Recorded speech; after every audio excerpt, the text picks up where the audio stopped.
तो आप लोगों ने संडे को एंजॉय किया? सर नहीं। क्यों नहीं किया भाई? सर AIATS आ रहा है। AITS कब है? 21st। 20? बस अब तो आ ही गया। कौन सा चैप्टर आ रहा है?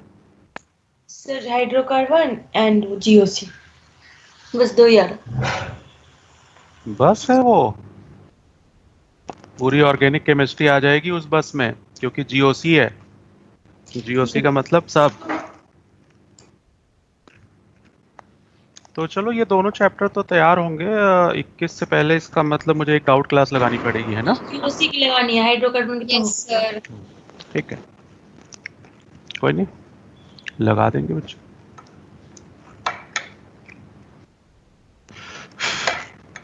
वैसे अब ज़्यादातर क्वेश्चन तो बनने चाहिए होंगे एटलीस्ट पैकेज के।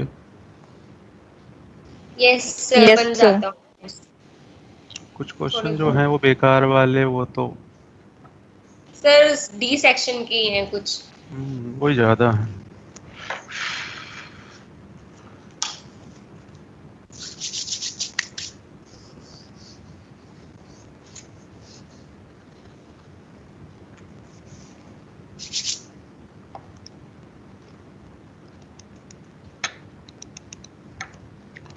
तो आप लोग को ऑक्टाहेड्रल वाला समझ आ गया था?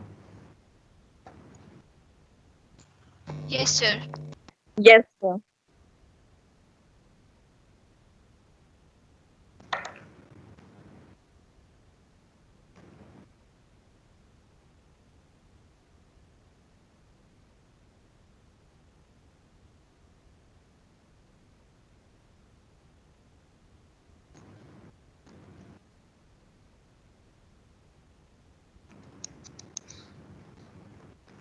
इस बार लिगेंड बस इतना ही होगा, बिटवीन एक्सिस आएगा, कहीं भी बना लो, उससे फर्क नहीं पड़ता। सर बनाना है नहीं है। हाँ जी बेटे, लिगेंड बिटवीन एक्सिस मूव करेगा।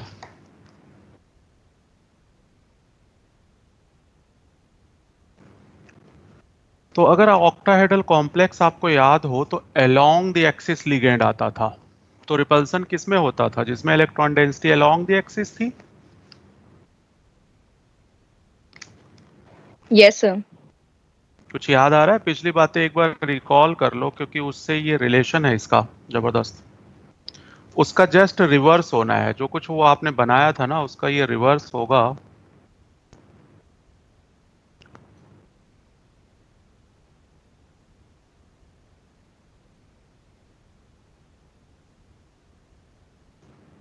तो इसमें कुछ समझना नहीं है।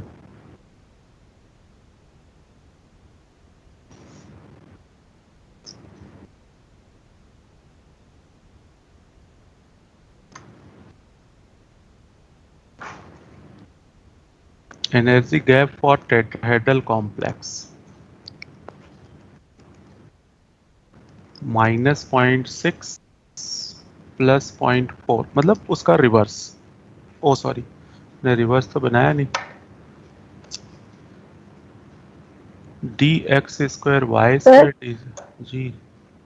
तो इसका between the axis होता है ना, मतलब repulsion. No no no no, ligand between axis आता है तो हाँ, उन ऑर्बिटल में रिपल्सन होगा जिसमें इलेक्ट्रॉन डेंसिटी बिटवीन एक्सिस थी। और पिछले वाले में सर along the axis वाला था. हाँ, पिछले वाले में लॉन्ग, तभी तो रिवर्स हुआ ना। Yes, sir.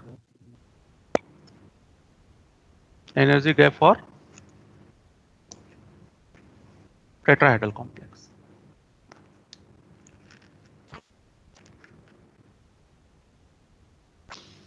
तो इसमें हर्ट्ज रूल फॉलो होता है ना, ऑलवेज।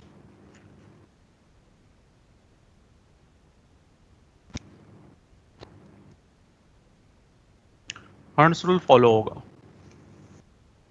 मतलब इसमें कोई स्ट्रांग और कोई वीक का चक्कर नहीं होता। टेट्राहेड्रल है तो मतलब एक ही है इलेक्ट्रॉनों की फिलिंग। दूसरा अगर आता है तो स्क्वायर प्लेनर हो जाएगा। एक बार ये बना लो, बन जाए तो मुझे बताओ।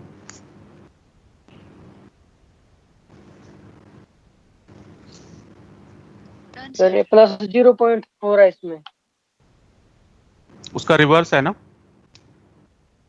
तो आप अगर पिछले वाला हो आपके पास तो आप देखो उसमें -0.4 नीचे था ना, या मैंने गलती लिख दी है? नहीं सर ठीक है। सर सही है।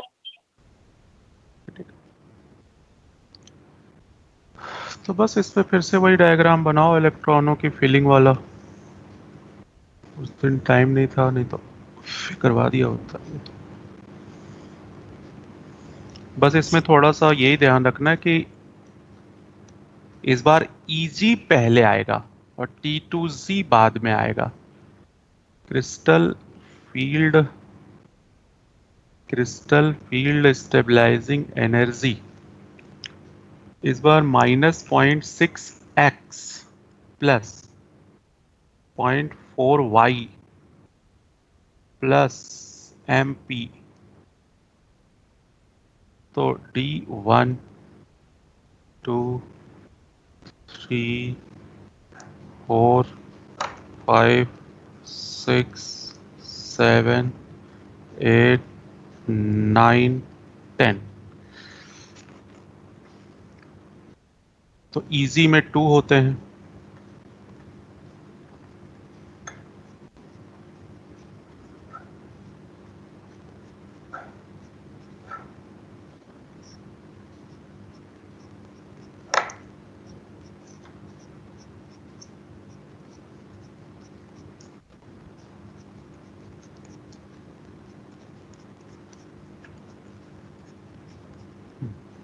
डी में 1 कहाँ का आएगा, -6, एक्स की वैल्यू क्या होगी, टोटल इलेक्ट्रॉन इन Eg,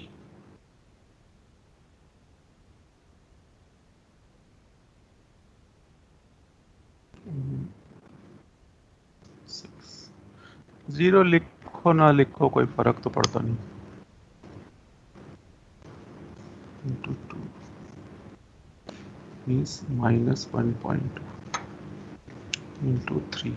इसमें कोई स्ट्रांग और वीक का चक्कर नहीं है, सीधा सीधा रूल फॉलो होना है।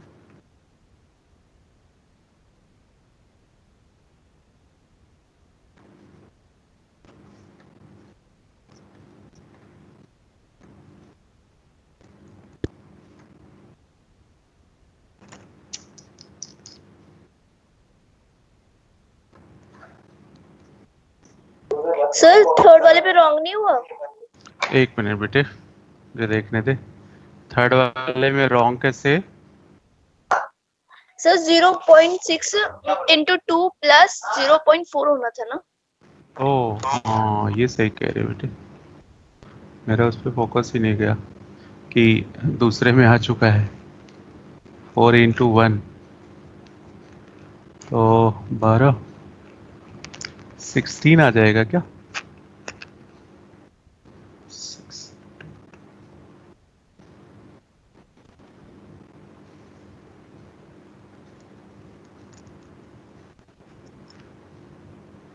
6 ये मैं क्या कर रहा हूँ?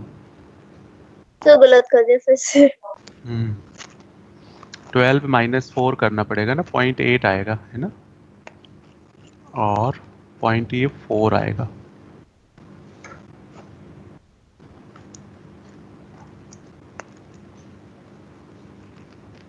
इंटू 3, 0 आ गया। यहाँ तक तो कोई पेयरिंग हुई नहीं, अब पेयरिंग यहाँ से स्टार्ट होगी।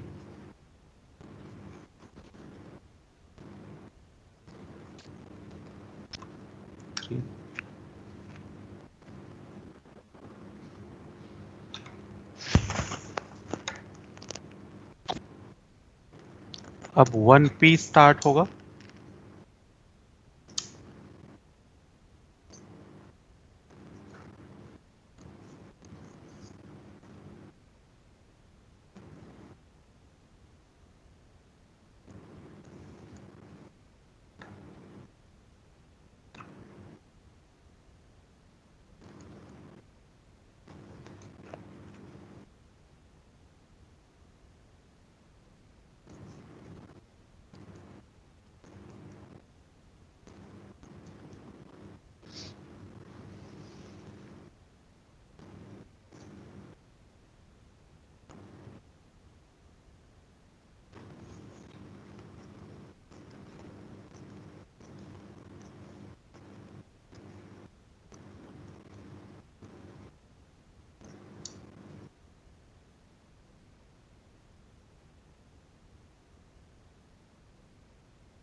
देख लो, अगर कहीं कोई प्रॉब्लम है तो बताओ।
नोट हो गया? Yes sir. Yes, sir.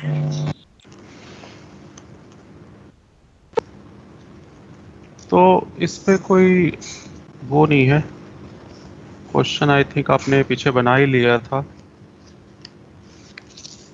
Question और देख लो।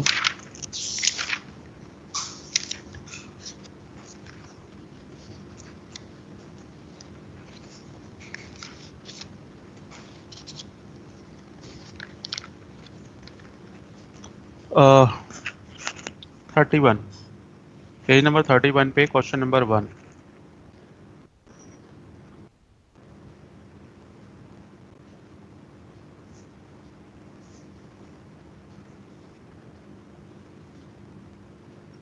ये एक रिलेशन है।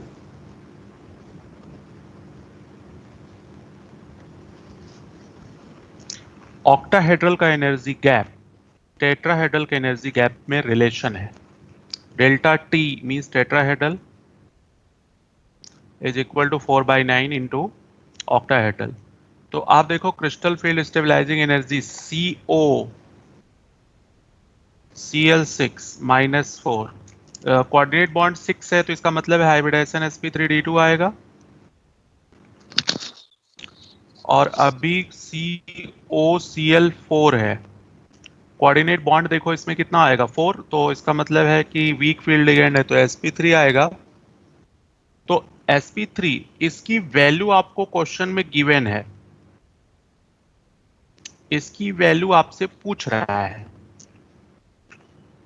T मींस आपको डेल नॉट गिवन है और डेल टी पूछ रहा है, इस रिलेशन पे अप्लाई करो।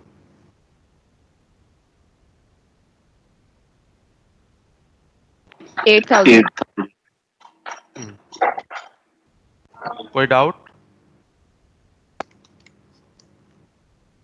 No, sir. So, good. So sir अगर इसकी जगह स्ट्रॉन्ग होता तो? तब तो DsP2 हो जाता ना, उसका रिलेशन अभी आगे आ रहा है ना, उसका रिलेशन अभी आगे आ रहा है बेटे। मैं आता हूं, अब आ जाओ पेज नंबर 21 पे। ये सिर्फ sp3d2 के लिए है सर। क्या? ये सिर्फ sp3d2 के लिए है रिलेशन। ऑक्टाहेड्रल चाहे sp3d2 हो या d2sp3 हो, दोनों के लिए है। ठीक है, ठीक है दोनों। सर। अब आगे आ जाओ, कोऑर्डिनेशन नंबर 4 के दो पॉसिबल थे।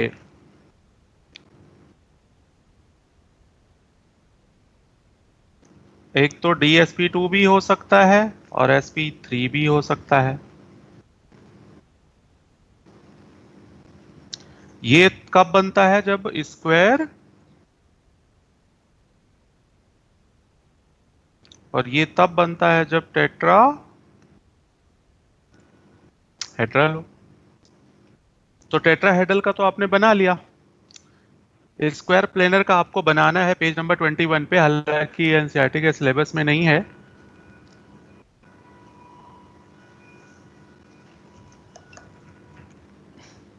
पेज नंबर 21 पे आ गए? Yes, sir. Yes sir. इसको बनाओ बस, बाकी तो वही रहेगा, बस लास्ट 2 स्टेप, एक स्टेप चेंज हो गया। ये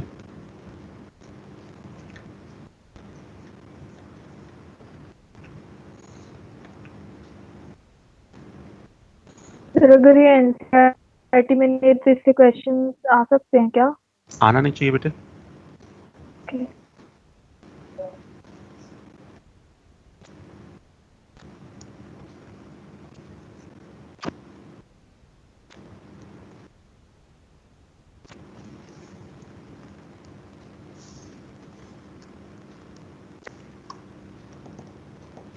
ये आपको पता है इजी है, और ये T2Z है, मींस ये ऑक्टाहेड्रल की तरह से बना लेना है ना? ऑक्टाहेड्रल की तरह से जब आप बनाओगे, उसके बाद यहां से यहां तक तो सेम है, इसमें कोई इशू नहीं है, लेकिन अब dx² y²,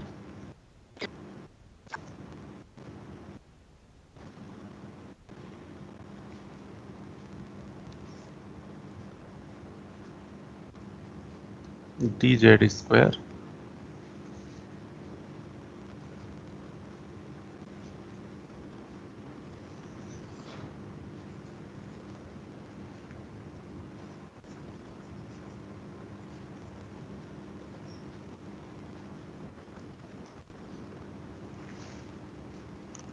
ये energy gap for square planar.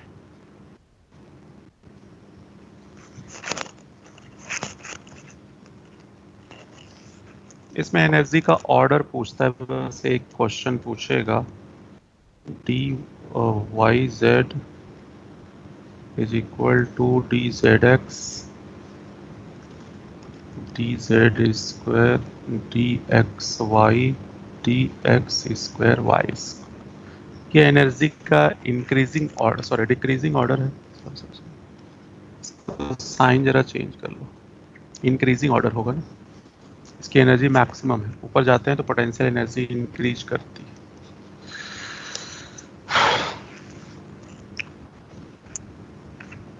dx² y।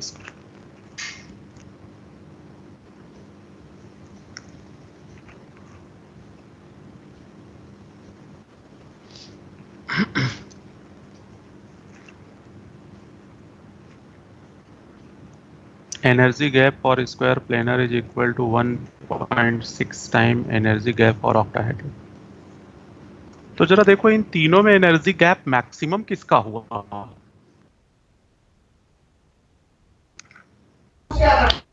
Square planar.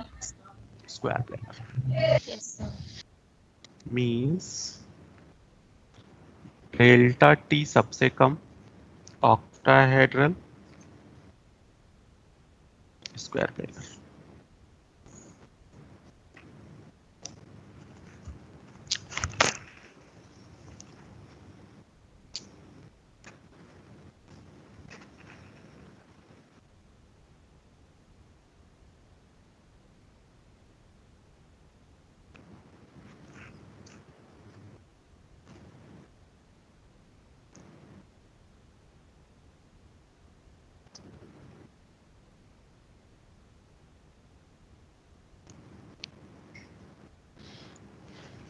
Sir बोलो। सर टेट्राहेड्रल जब बनता है तो उसमें तो हम वी की लिगेंड यूज करते हैं ना हमेशा। टेट्राहेड्रल तो कैसे भी बन सकता था ना बेटे, आपने निकल कार्बोनिल वाला कंपाउंड पढ़ा होगा कॉपी में। हाँ यस सर। तो देखो वो स्ट्रॉन्ग लिगेंड था, स्टिल टेट्राहेड्रल बना था। हाँ ठीक है। तो एज सच कोई रूल नहीं है ना बेटे। कंडीशन के अकॉर्डिंग अगर लिगेंड स्ट्रांग है, पेयरिंग करवाने के बाद जो भी सिचुएशन आए, हाँ जनरलाइजेशन में आप कहोगे तो ये कह सकते हो कि अगर लिगेंड वीक है तो टेट्राहेड्रल और स्ट्रांग है तो square planar, but electronic configuration भी उसको फॉलो करे तब वो बात होगी। Okay sir. अब जरा इसको देखो, ध्यान से समझना थोड़ा। ऑक्टाहेड्रल आप बना लो, है ना, जस्ट मैं थोड़ा सा कोशिश कर रहा हूं। ये मेटल होगा, ये लिगेंड है। ऑक्टाहेड्रल यही होता है ना। ये दो लिगेंड कहां पे हैं, ये इमेजिन हो पा रहा है आपको 3D में सोचना? Yes sir, above the plane और below the plane. Yes, sir. Above the Yes. Plane, below the plane, good. अगर मैं यही दोनों लिगेंड इसमें से हटा दूं तभी तो ये बनेगा। यस सर, टेट्राहेड्रल बन जाए। No, square planar. Square planar, हाँ, Square स्क्वायर planar. प्लेनर। क्योंकि इसका नाम ही था स्क्वायर बाई पिरामिडल। ठीक, Yes, sir. Square bipyramidal. तो आप को मैंने जब ये बताया होगा तो मैंने बताया था ये एक्स एक्सिस है, ये वाई एक्सिस है और ये सपोज करो जेड एक्सिस है। तो एक्चुअली में जेड एक्सिस के दो लिगेंड आपने हटा दिए तो सिर्फ एक्स एक्सिस आपके पास बचे और वाई एक्सिस बचा, है Y ना? axis. Yes, sir.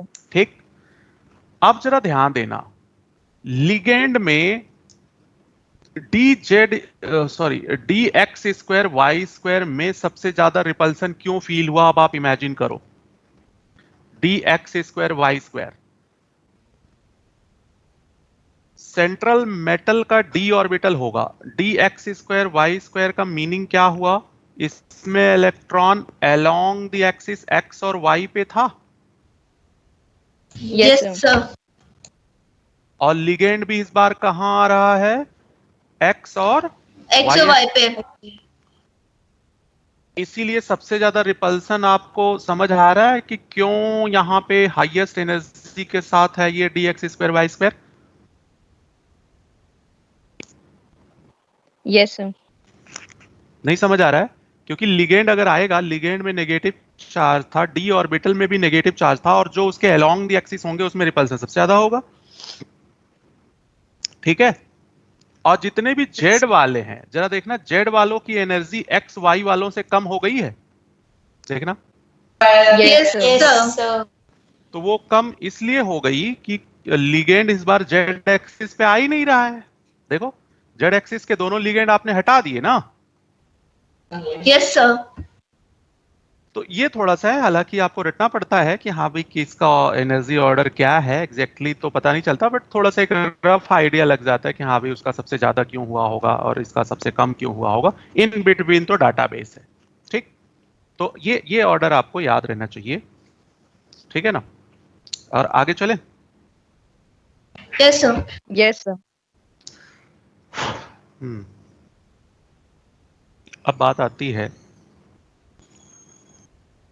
ये तो तीन हो गए, स्क्वायर प्लेनर और octahedral. At the same time अगर मैं समझाना चाहूँ, अभी आपके माइंड में है नहीं तो वो स्लिप कर जाएगा, जॉन टेलर इफेक्ट दिया भी है आपने, नहीं दिया कहीं था तो। ठीक है, पेज नंबर 26 पे आओ।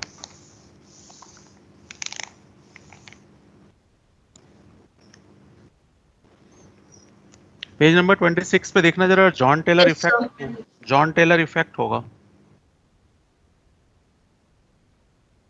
Yes, sir.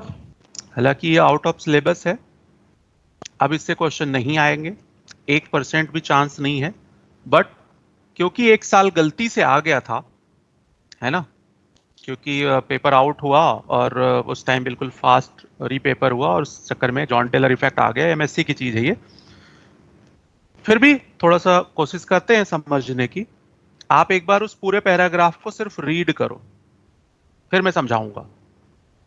आप सभी लोग 2 मिनट में रीड करो।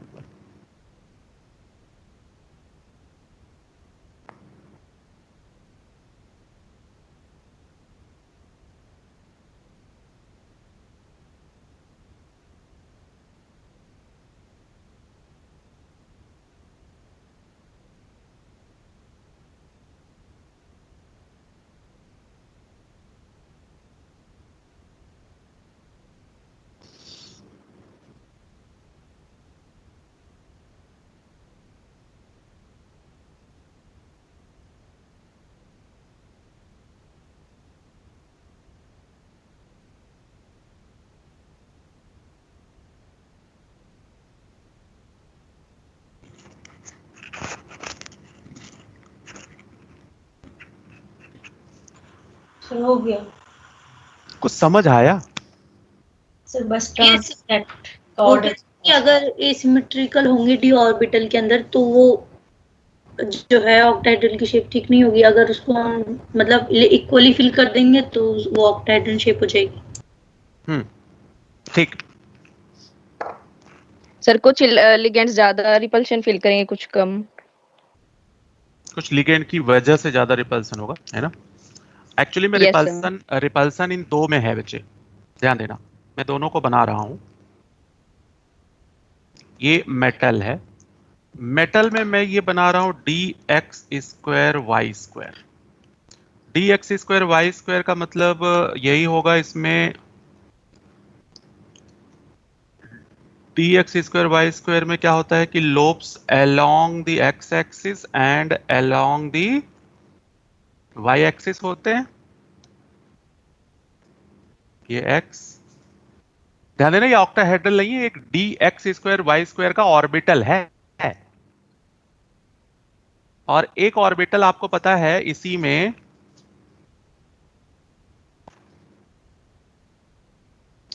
डी जेड स्क्वायर है, ठीक।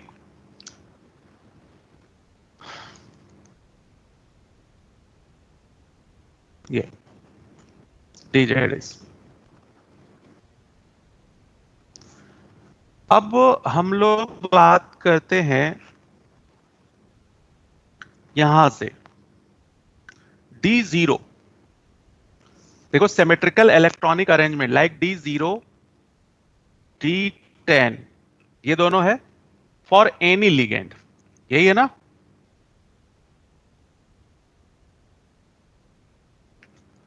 फॉर एनी लिगेंड का मतलब ये है कि D0 में तो कोई इलेक्ट्रॉन ही नहीं है और D10 में फुली फिल्ड है, तो इन दोनों में कोई इफेक्ट नहीं आएगा। D6 कह रहा है strong field ligand. Strong field ligand octahedral complex, आपको अगर कुछ याद हो तो ये केस बनता था, ये फुली फिल्ड होता था ना तीनों। Yes sir. सारा याद रखना नहीं तो फिर समझ नहीं आएगा। ये T2G है, EG पूरा पूरा खाली है। तो एक तरह से देखो ये नीचे वाला फुली फिल्ड हो गया और ऊपर वाला ये वाला केस हो गया और नीचे वाला इस केस में भी। अब देखो D5 D8, ध्यान देना D5 D8 weak field ligand. D5 में क्या होगा? Weak field ligand. Weak field ligands में हंट्स रूल फॉलो होता था, ये D5 बन गया। Yes sir. तो D5 जरा ध्यान से देखोगे तो हाफ फिल्ड दोनों नजर आएगा।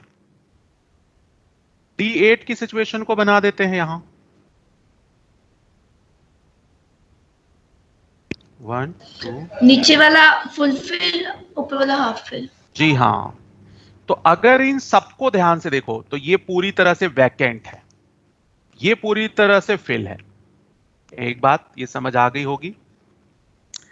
D6 विद स्ट्रॉन्ग लिगेंड का मतलब इसका हाफ पोर्शन ट्रीट हो रहा एज ए फुली फिल्ड और हाफ पोर्शन ट्रीट करेगा as a vacant orbital, vacant. ठीक। D5 D8 में क्या होगा? दोनों सिचुएशन, पहली सिचुएशन तो ये है कि दोनों हाफ फिल्ड हैं और दूसरी सिचुएशन ये है कि एक फुली फिल्ड और दूसरा हाफ फिल्ड है। इतनी बात समझ आ गई? Yes sir. Yes, sir. कह रहा है no Jahn Teller effect. No Jahn Teller effect का मतलब ये हुआ कि इसमें कोई भी एक तरह से लगा लो अनयूजुअल रिपल्सन नहीं होगा, सिमेट्रिकल रिपल्सन होगा, ठीक है। अब जो उससे नीचे है वो हमें पढ़ना है, तो उसमें खैर बाकी चीज तो जो है वो तो लिखी है। मैं यहां से आता हूं, if D Z square orbital, इस पैराग्राफ को एक बार रीड करो।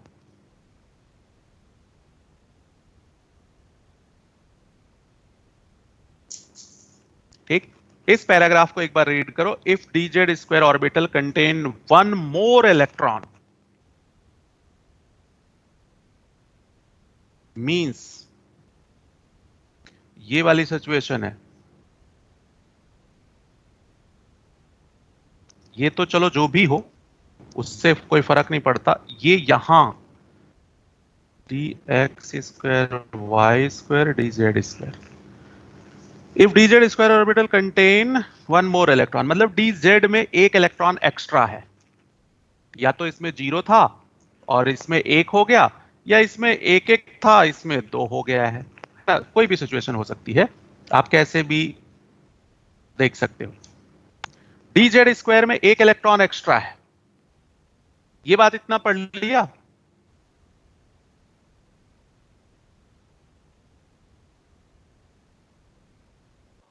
Yes sir. ध्यान देना,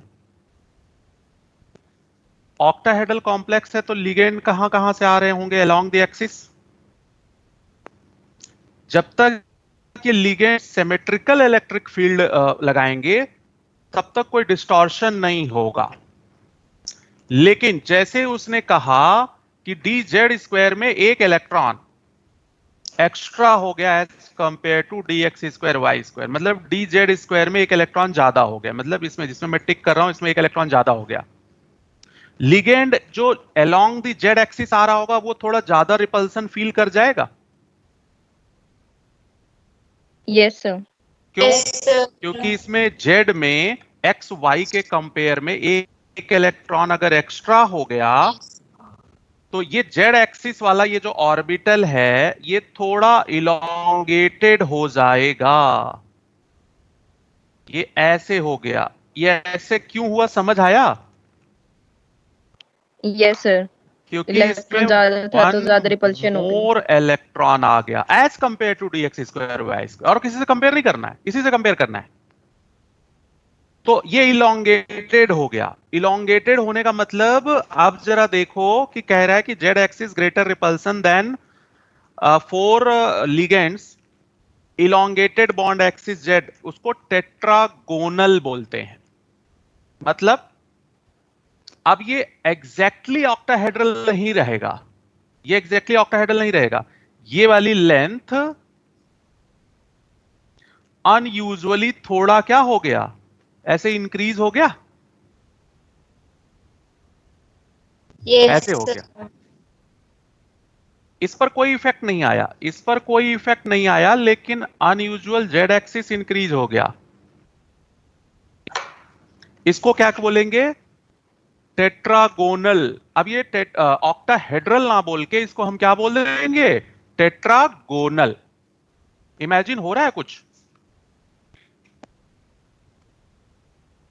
ठीक। अब इसका रिवर्स देखो। If dx square y square orbital contain one more electron means regular tetrahedral था, बट इस केस में हुआ क्या कि ये इस बार ये वन मोर इलेक्ट्रॉन ले गया as compare to dz square, as compare to dz square. dx square y square में इलेक्ट्रॉन ज्यादा हो गया, तो अब ये वाला लोब थोड़ा ज्यादा इलोंगेटेड हो जाएगा ऐसे ऐसे। Yes, sir. Yes sir. तो अब इस बार होगा क्या, इस बार ये वाला जो स्ट्रक्चर होगा y एक्सिस पे तो कोई इफेक्ट नहीं आएगा, लेकिन ये वाली एक्सिस थोड़ा इंक्रीज हो गई, एक तरह से लगा लो।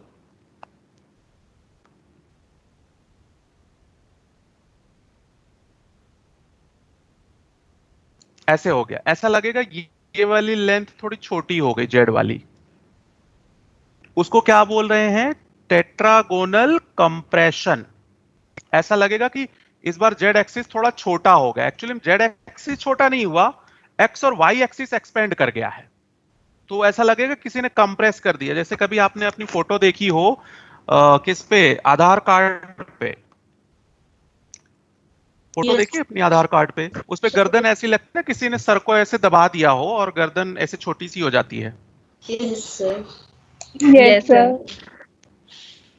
है ना? सबसे ज्यादा खराब आधार कार्ड पे फोटो आते हैं। हाँ Yes, sir. सबसे खराब। देखो आपको पता था कि इतना बढ़िया एग्जांपल आपको समझाएगा टेट्रागोनल कंप्रेशन, अच्छा, है ना? सर आप कुछ भी समझा सकते हो, कुछ भी एग्जांपल ले सकते हो। तो हर चीज जो है कुछ ना कुछ सिखाता है हमें, है ना? चलो अच्छा। अच्छा, अब इस पैराग्राफ को एक बार फिर से रीड करो बच्चे। इसमें करना कुछ नहीं है, बट ये है कि आई थिंक मुझे लग रहा है कि समझ आ जाना चाहिए आपको। एक बार फिर से सभी लोग ट्राई कर लो।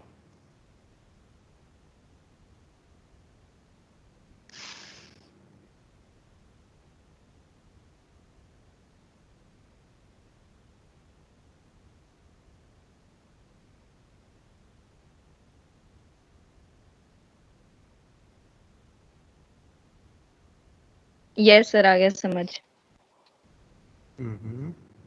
गुड। भाई सबको आया है? ना आया हो तो एक बार, अगर कोई Yes, डाउट sir. है तो एक बार फिर से पूछो। आ गया सर, यही है ना, बस अलोंग द एक्सिस वाले को किसी एक को बढ़ाएंगे तो फिर किसी एक को बढ़ाएंगे, ऐसे करके देखना है।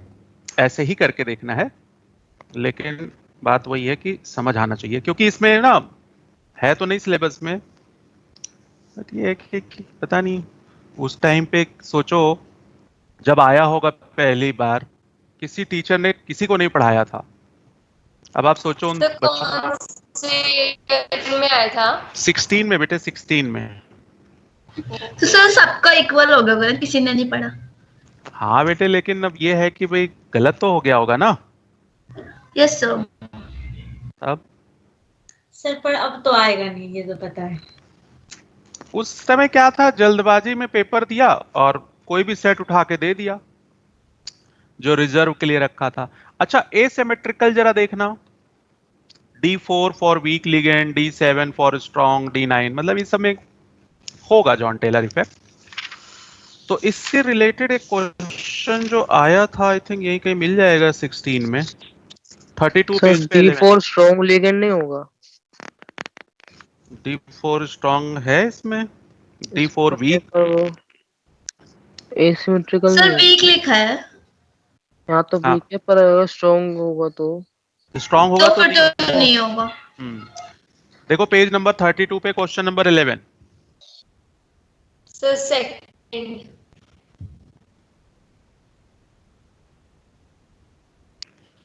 John Taylor is not observed. Sir D8। डेट। वैसे देखना कितना सिंपल सा लगता है, कॉन्फ़िगरेशन ही तो पूछा है, ऐसा लगता है। सर नहीं आना होगा नहीं, वो तो Yes, sir. कई बार वैसे तो सही नहीं है। तो नाम ही ऐसा था कि बच्चों ने कभी सुना है नहीं था। इनफैक्ट सच बताएं तो हमने भी कभी नहीं देखा, जब आ गया पेपर में तब देखा कि यार ये क्या है ना? तो कुछ नहीं कर सकते हो। जितने नीट फेज 2 के क्वेश्चन होंगे ना केमिस्ट्री के, सब अपने आप में टेढ़े होंगे, आप देखना कभी भी। Yes, sir. और पिछले 10 सालों में यही एक फेज था जिसमें केमिस्ट्री टफ आ गई थी पिछले 10 सालों में, और हर बार केमिस्ट्री सिंपल ही आती है, कभी घटिया आती है, कभी दर घटिया आती है, बस इतना ही है। सर सबने बताया होगा कि इतना सिंपल आएगा केमिस्ट्री सबसे ज्यादा, और वही खराब होगा बच्चों का। हाँ, तो उसमें ये 2 ऑप्शन था ना कि जिसको अगर मान लीजिए जिसका पहला अक्षर अच्छा हुआ होगा वो कम काउंट किया गया था, और जिसका ये पेपर अच्छा हुआ होगा, तो सबका ये वाला खराब हो गया था, पहला वाला ही सर तो काउंट। कर लिया क्यों गया था? वो पेपर आउट हो गया था ना, अच्छा।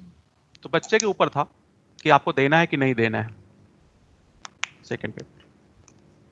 सर हाँ, सर हमें प्रीवियस ईयर 10 इयर्स पे ध्यान देना चाहिए, 33 इयर्स? नहीं बेटे, एटलीस्ट 33 ईयर एक बार करो। अगर सिर्फ प्रीवियस ईयर कर रहे हो तो 33, और अगर ABCD कर रहे हो तो 10 साल। मेरी बात समझे?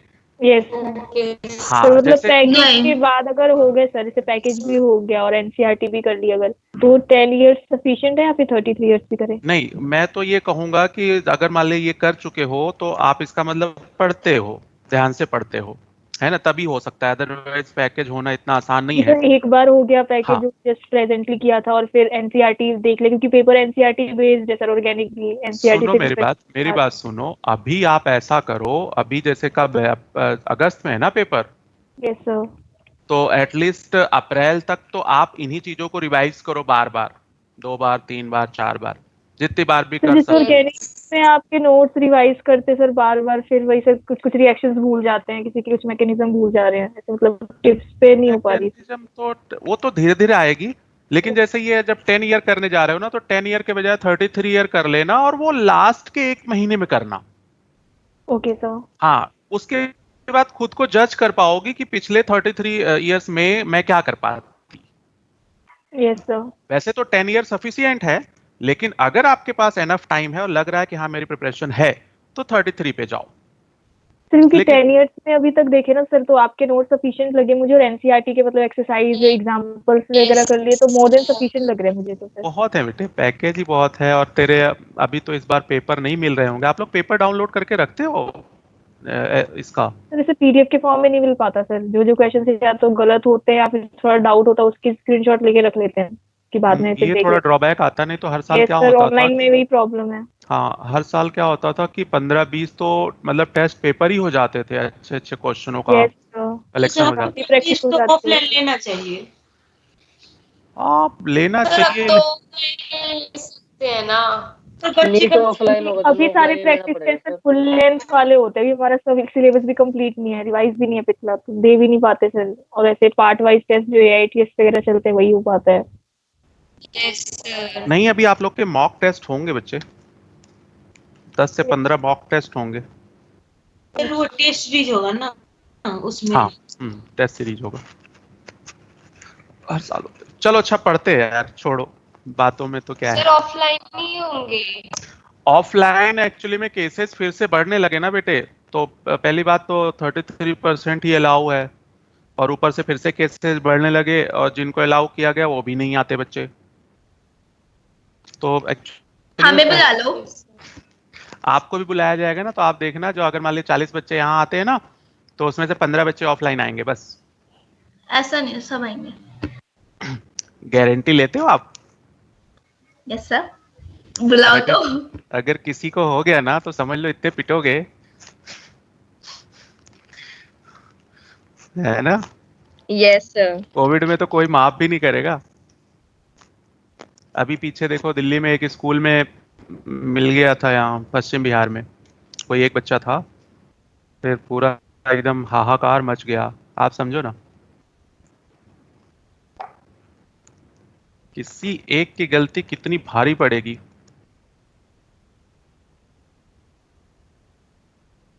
अब मुझे ये समझ नहीं आता अब क्यों बढ़ रहा है। इतना सब कुछ सही हो गया था, फिर पता नहीं क्या हो गया इसको।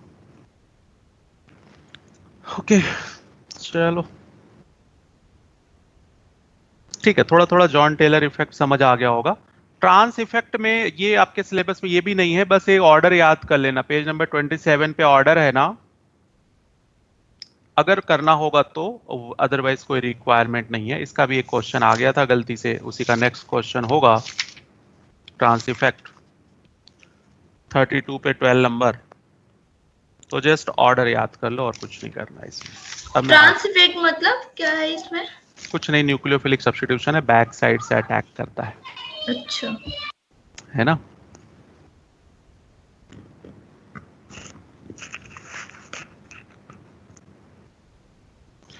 अच्छा, अब थोड़ा सा जो डेल नॉट है ये ज्यादा इंपॉर्टेंट है, एनर्जी गैप, है ना, या यूं कह लो crystal field stabilising energy for octahedral complex directly proportional to strength of the ligand.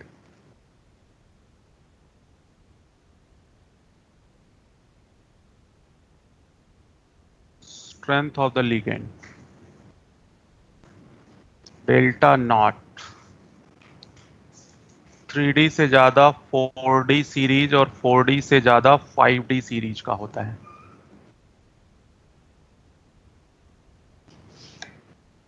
Three D series समझ पा रहे हो? 3D series, D block. हाँ 3D सीरीज मतलब scandium titanium vanadium like that. 4D series मतलब उससे नीचे वाला, 5D सीरीज मतलब उससे भी नीचे वाला। तो ये बढ़ता है, 3D से ज्यादा 4D होता है, ये 50% हाई होता है,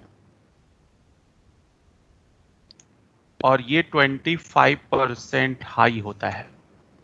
ये इस पे भी क्वेश्चन आता है, एक फैक्चुअल क्वेश्चन है, वो आता है तो फिर परेशान हो जाते हो। जैसे देखो पेज नंबर 40 पे 50 नंबर क्वेश्चन।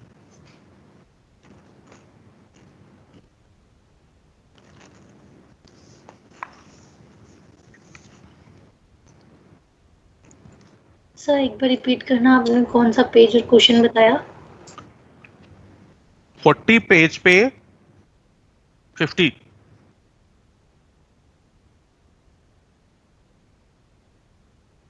सर क्या करना है इसमें, समझ क्या नहीं आ रहा। ये लगाना है, ये देखो जरा, निकल की वैल्यू दे रखी है डेल्टा नॉट, निकल 3D का है, यस सर। और आप पैलेडियम देखो तो 4D का आ जाएगा ना बेटे, तो 4D का 50% ज्यादा होगा, मतलब अगर, हाँ 50% ज्यादा होगा। सर हमें थर्ड। कैसे पता चलेगा कि प्लेटिनियम उसका है 4D का है? अगला है ना डी ब्लॉक, तो मैं उसमें डी ब्लॉक याद करने का मेथड मैंने वैसे लिखवाया था यार पीरियड टेबल पीरियोडिक में, टेबल याद करो। नहीं याद हुआ मेरे से तो।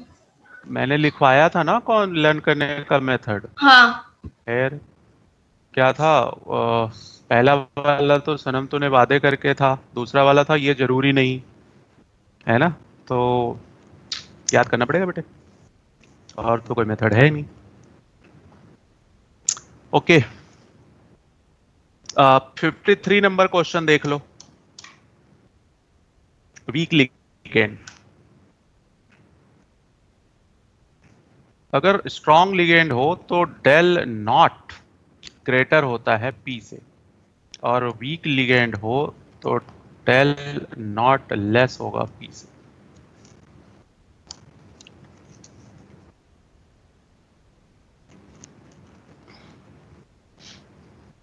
तो कौन सा आंसर आ गया, ये भी फैक्चुअली है, सेम क्वेश्चन 57 भी है।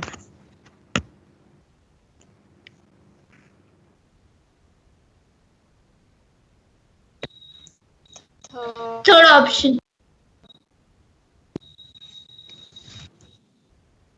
ठीक है,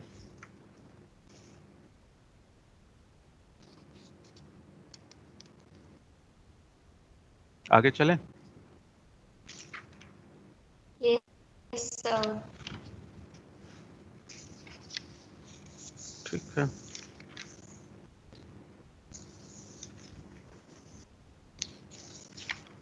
इस चैप्टर में देखो कितनी समझने वाली चीजें हैं, मतलब हर एक टॉपिक। पेज नंबर 29 पे एक बार आओ, अगर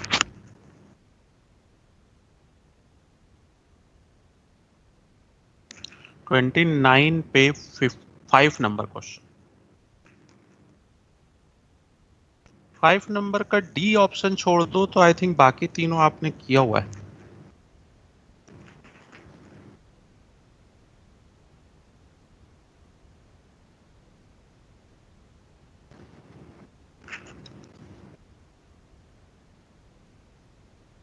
यस सर, तीनों सही है। Yes sir, ABC।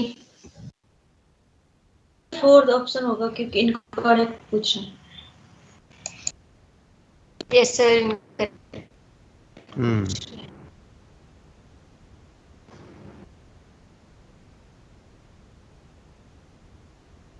Delta not oxidation state पर भी डिपेंड करता है। तो आप देखो, मतलब जैसे ये है ना कि ये पैकेज जो बने होते हैं उसमें कहीं ना कहीं हर चीज इंक्लूडेड है, ध्यान यस से कर। सर, आकाश का पैकेज बहुत बढ़िया है। ये सब माना जाता है बेटे। 30, पेज नंबर 30 पे क्वेश्चन नंबर 20 देखो।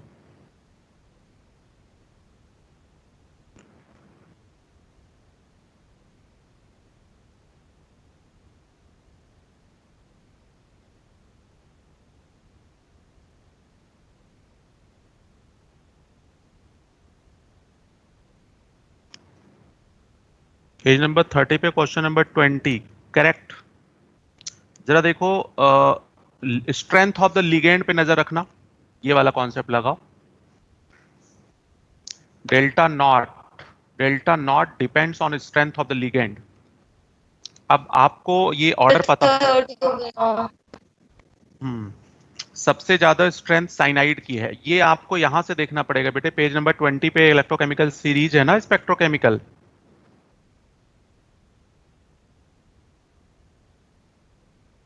मिल गया?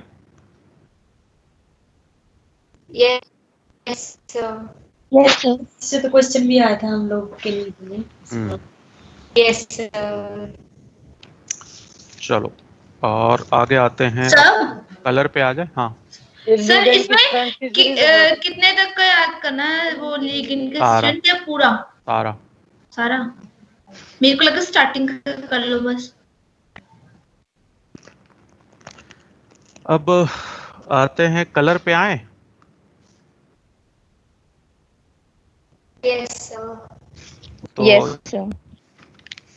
इसमें से वैसे ज्यादा इंपॉर्टेंट तो वीबीटी था, लेकिन सीएफटी भी अपने आप में कम नहीं है, कुछ ना कुछ क्वेश्चंस बनते ही रहते हैं।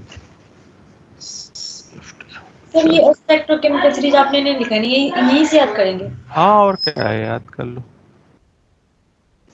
कलर कलर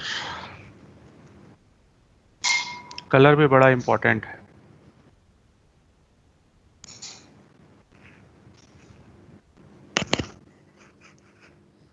कलर जो था वीबीटी एक्सप्लेन नहीं कर पाया था, तो सीएफटी ने एक्सप्लेन किया था, है ना। एक तो पहले ये याद हो आपको,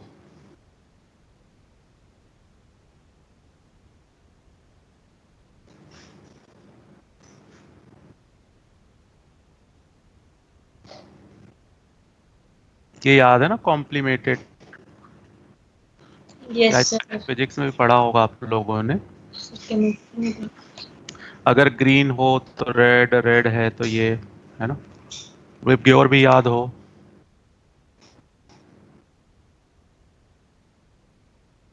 इधर से जाते हैं तो वेवलेंथ इंक्रीज होता था, फ्रीक्वेंसी क्या होती है?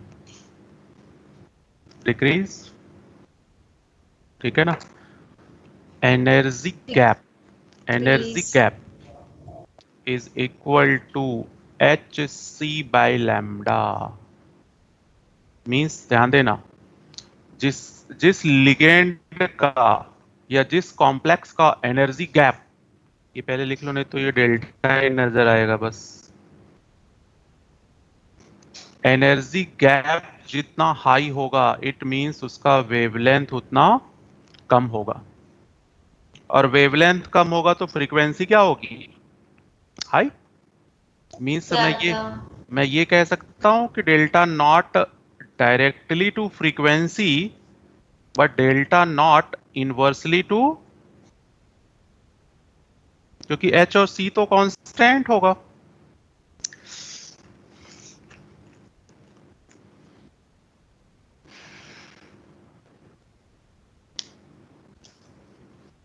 बना लिया?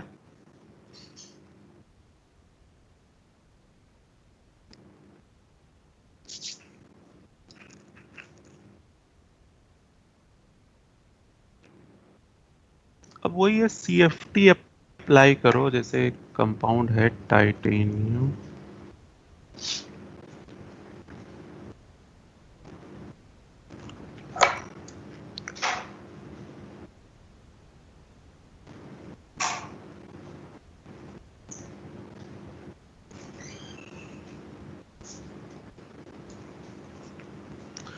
तो +3 आएगा ऑक्सीडेशन स्टेट, तो 3 इलेक्ट्रॉन इसमें से लूज हो जाएगा,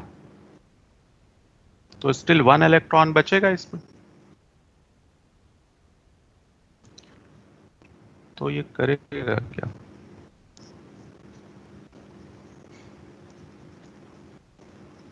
इस तरह से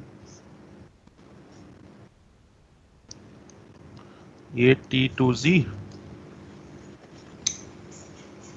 इजी, ये dx² y² dy Z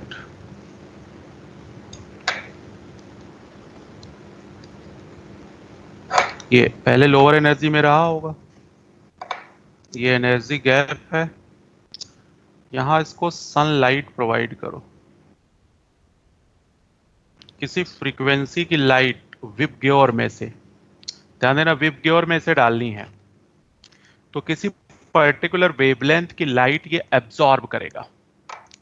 जब ये एब्जॉर्ब करेगा तो एनर्जी एब्जॉर्ब करके ये इलेक्ट्रॉन कहां जंप कर जाएगा, हायर एनर्जी स्टेट में, यहां से। लेकिन ध्यान देना कि जो आप एनर्जी दे रहे हो वो इक्वल टू या ग्रेटर देन होना चाहिए किसके, डेल नॉट के। अगर आपने जो एनर्जी प्रोवाइड करी वो डेल नॉट से कम रहेगी तो इलेक्ट्रॉन जंप करके वहां जा ही नहीं पाएगा, तो चला गया। खैर यहां जाने के बाद पता चला कि यहां एनर्जी हाई थी,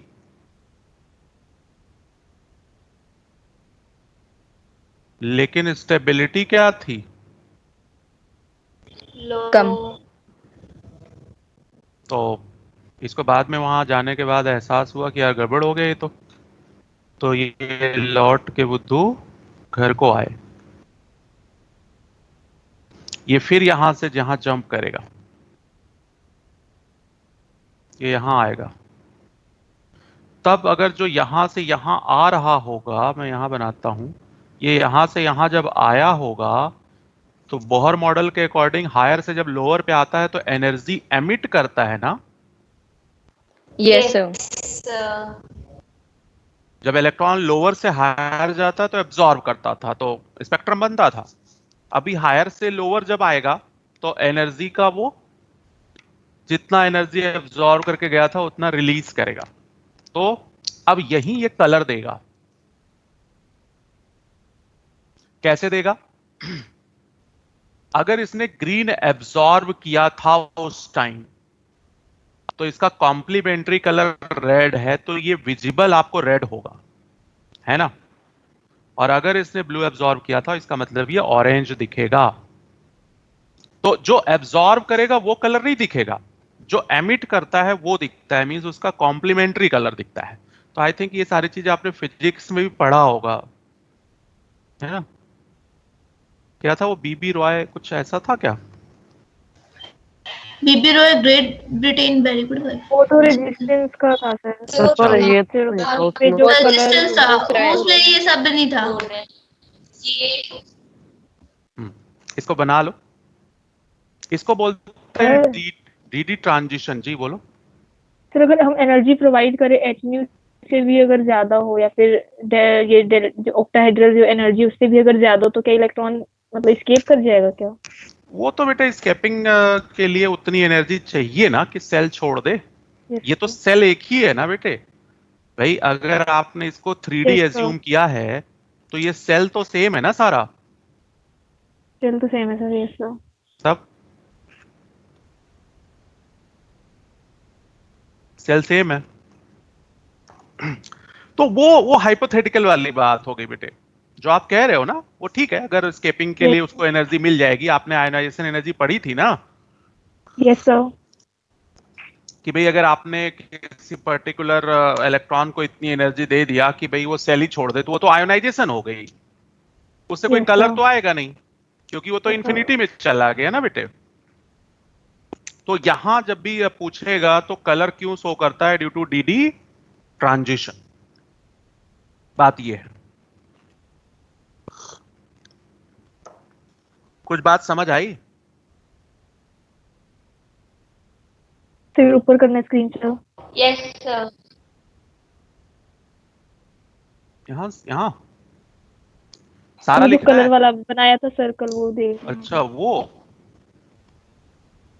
सर ये बताना दोबारा। सर हमेशा नहीं होता ना, ये ये कॉम्प्लीमेंट्री कलर ही है, कभी कभी दूसरा भी आता है ना। वो बेटे इन बिटवीन वाला नहीं याद कर पाओगे, वो बहुत कॉम्प्लिकेटेड है।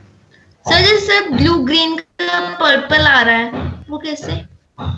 ब्लू ब्लू ग्रीन का। हाँ तो वो ऑरेंज और रेड के बीच में कुछ आ जाएगा ना बेटे, वो कंप्लीट बीच वाला कलर गड़बड़ आ जाता है। वो जैसे पर्पल देखो, बता रहा है। हाँ वो तो रेड बताने दो का बेटे। ब्लू लिखा हुआ है।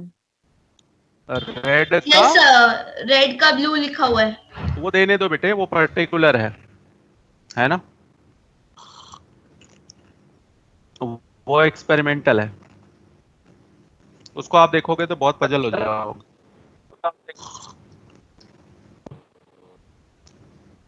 अभी मैं बताता हूँ, आगे चले। Yes sir. Yes sir. ठीक है,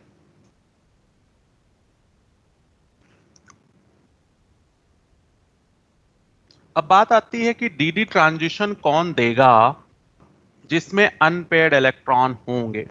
जैसे Zn+2 है, Zn+2 देखोगे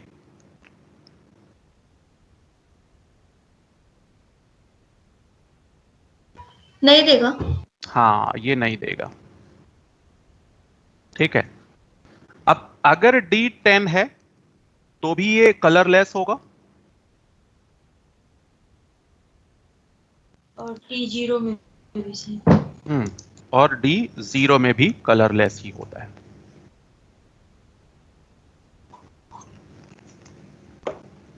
किसी किसी कंपाउंड में D5 अगर है तो भी नहीं देता है ना, बट वो कंडीशनल है, ऑलवेज वाली बात इन्हीं दोनों में रहेगी। तो मैं इससे रिलेटेड क्वेश्चंस आपको करवा दूं। Colour due to d d transition इसे कहते हैं। आपने नाम सुना होगा, ऐसे सॉलिड स्टेट में भी आया था ना कलर वाला, जो डीडी ट्रांजिशन देता था। Yes sir. सर सर बोलो। Zn+2 हो जाएगा तो 8 हो जाएगा। 8 होगा तो फिर कलर नहीं होगा क्या? दोनों में एक एक है, लास्ट वालों में दोनों में एक एक है, कर जाएगा बेटे वो एक्सचेंज ना। करके। ठीक है। चलो आगे चले। अब ये तो ड्यू टू डीडी ट्रांजिशन, ये तो इस तरह से एक मेथड मिल गया। एक होता है जिसमें charge transfer, colour due to charge transfer. Sir 1 second के लिए ऊपर कर लो।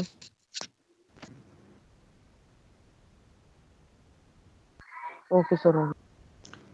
चार्ज ट्रांसफर के केस में जैसे MnO4 है,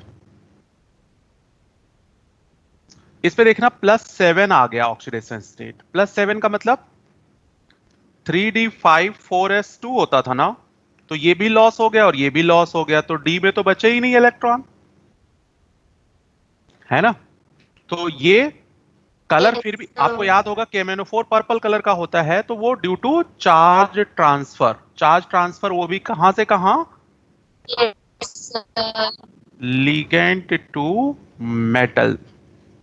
जैसे एक और एग्जांपल आता है Cr2O7, यहां पे क्या आएगा +6, इसमें भी कलर शो करता है ड्यू टू चार्ज ट्रांसफर। क्यों? क्योंकि वैसे कलर शो नहीं करना चाहिए इसको, है ना, क्योंकि इस पे तो ऑक्सीडेशन स्टेट मतलब मैक्सिमम पे आ गया। जिस पे भी ऑक्सीडेशन स्टेट अपने मैक्सिमम पे आ जाए, डी ब्लॉक का मेंबर हो और फिर भी कलर शो कर रहा है, तो वो ड्यू टू चार्ज ट्रांसफर उसको बोलते हैं, ठीक है। CrO4 डबल माइनस, यहां भी +6 आ जाएगा, तो ये भी नहीं शो करता। आगे चले।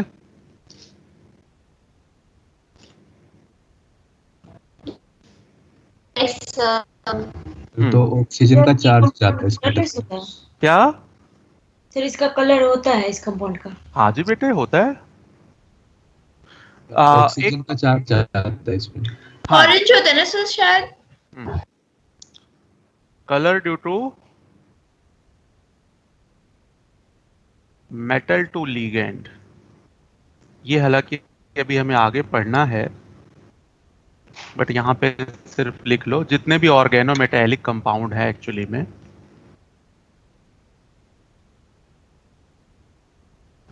लाइक मेटल कार्बोनिल,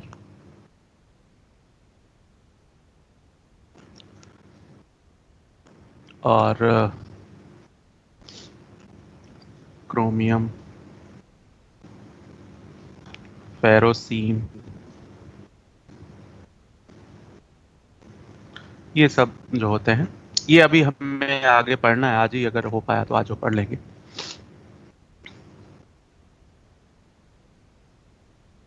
नोट हो गया?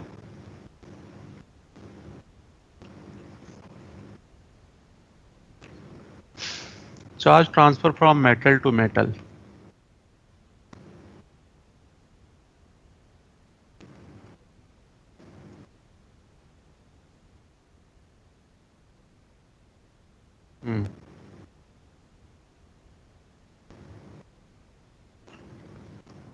आपने वो पर्शियन ब्लू का नाम सुना होगा?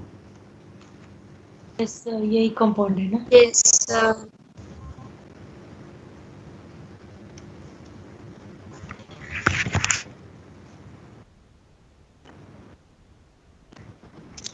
हाँ हाँ नमस्ते।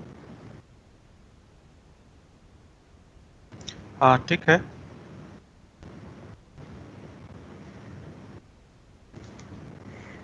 हाँ आगे चले। तो लगाया ही नहीं, फ्लाइट उड़ा दी। चलो खैर, इससे नोट कर लिया होगा। एक और चीज में मुझे बताना था, जैसे ब्लू विट्रॉल का नाम सुना है?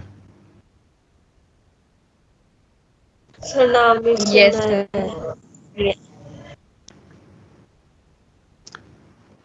तो इसके बारे में कुछ जानना भी नहीं है। ब्लू विट्रॉल है है ना? ये कॉपर +2 है, तो डी में ये भी अनपेयर्ड है। मेटल टू मेटल है सर कलर। नहीं नहीं, ये अलग चीज है। वहां वो खत्म, बस उसका एग्जाम्पल उतना ही। एनहाइड्रस कॉपर सल्फेट कलरलेस होगा, हालांकि इस पे भी +2 था। तो बात ये है कि वाटर लिगेंड है, लिगेंड की प्रेजेंस में ही स्प्लिटिंग होती है ना। आपको ये याद हो कि ये जो स्प्लिटिंग हुई है, ये लिगेंड की प्रेजेंस में हुई थी। जब तक ये स्प्लिट नहीं होगा यस तब सर। तक नहीं। तो आप समझ लो कि अगर कॉपर सल्फेट वाटर के साथ है, मतलब हाइड्रेटेड फॉर्म में है, ऐसे लिखा जाता है ना, copper sulphate into 5H2O। Hydrated form में है तो कलर है, क्यों? क्योंकि लिगेंड है, और लिगेंड की प्रेजेंस में ही T2G और EG बनेगा, स्प्लिटिंग होगी, तभी DD ट्रांजिशन होगा। बट अगर एनहाइड्रस की कंडीशन है तो वो कलर लेस होगा। अब ऐसे तो थोड़ा कंफ्यूजन होता है, मैं आपको क्वेश्चंस के थ्रू ले चलता हूं। पहले तो आ जाओ पेज नंबर 32 पे। 32 पे क्वेश्चन नंबर 7 है। क्वेश्चन नंबर 7 को देखो और CFT को देखो। वो सॉरी, एक सीरीज थी ना? यस सर उसके होगा ना, वेवलेंथ बोल रहा है। तो बताओ। सर कौन सा क्वेश्चन?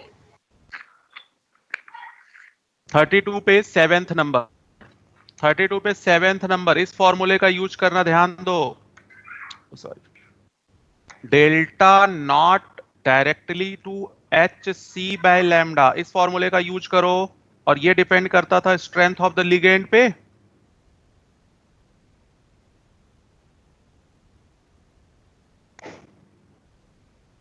अब बोलो इसका आंसर क्या आएगा?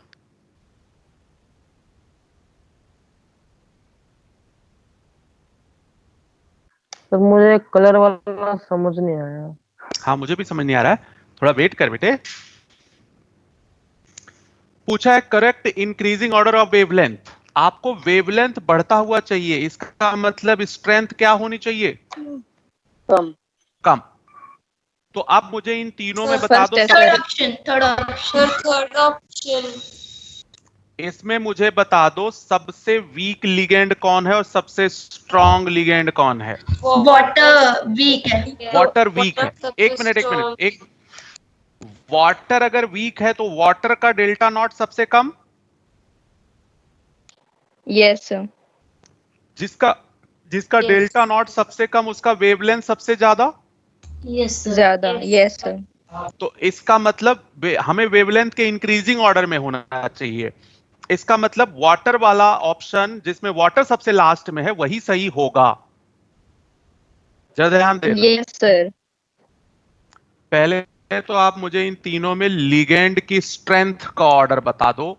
तो सर वाटर फर्स्ट होगा। सबसे वीक होगा, यस सर। उससे ज्यादा स्ट्रॉन्ग कौन? आप सीरीज देख के बताओ ना, आप ऐसे मत बताओ। NH3 NH3 उससे ज्यादा इन थाईलीन।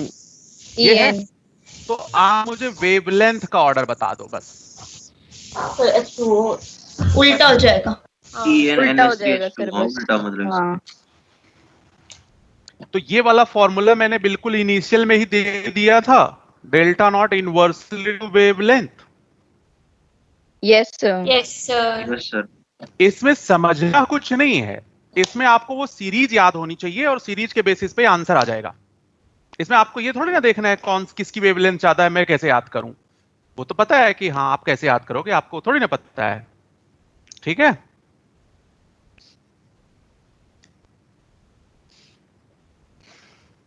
बात कुछ समझ आई या नहीं आई? चलो अच्छा दूसरा क्वेश्चन करते, छोड़ दो। आ गई सर। आ गई सर।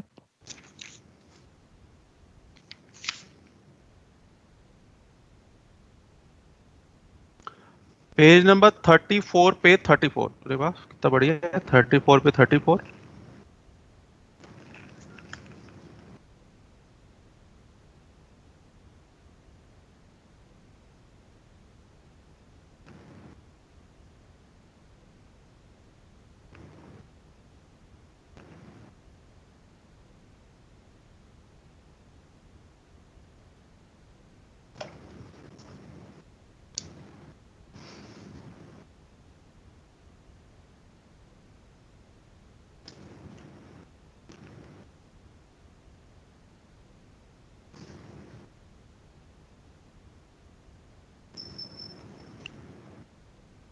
नहीं समझ आया? अच्छा चलो।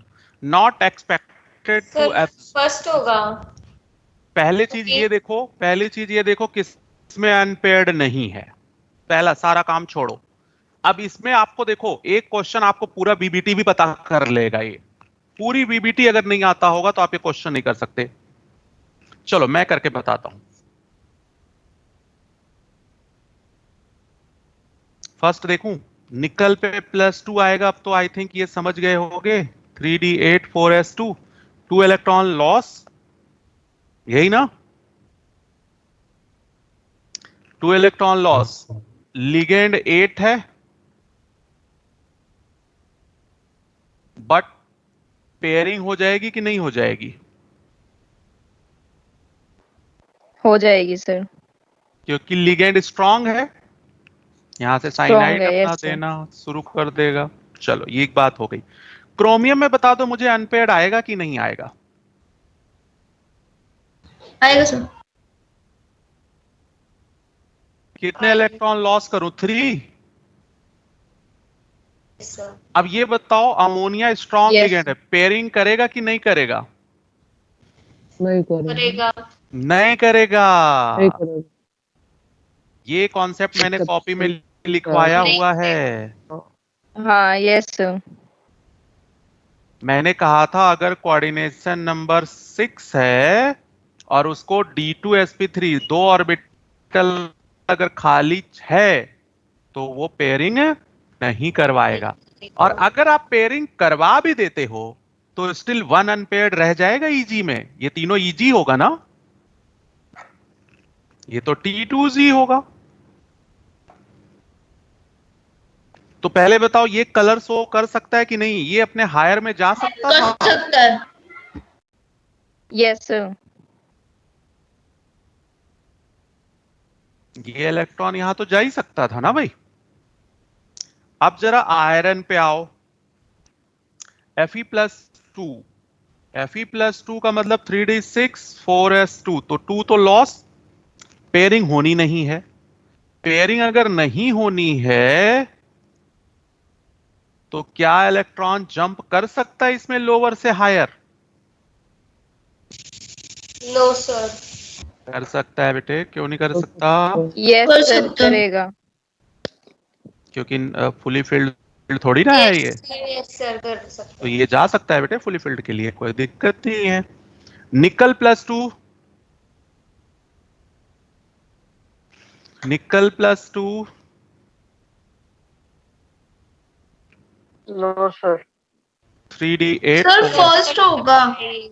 सर ये भी कर सकता है। 3D ये कर सकते पेयरिंग नहीं होगी ना इसमें, yes yes sir. Yes sir. तो आप एक क्वेश्चन का मतलब समझ रहे हो, आपसे कलर का भी कॉन्सेप्ट ले गया और पूरा पूरा बीबीटी ले गया, पूरा पूरा बीबीटी ले गया। अच्छा ठीक है, चलो आई थिंक समझ आ गया होगा, कुछ फर्स्ट आंसर है तो क्यों होगा। यस सर आ गया। 38 नंबर से फाइट करोगे?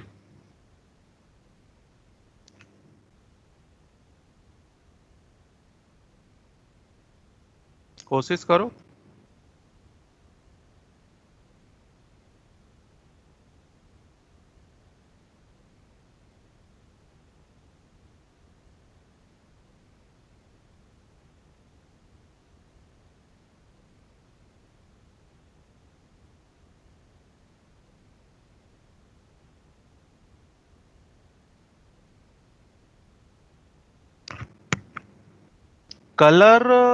कलरलेस पूछ रहा है ना, अनपेयर्ड इलेक्ट्रॉन जिसमें 0 हो, बस वो ढूंढ लो।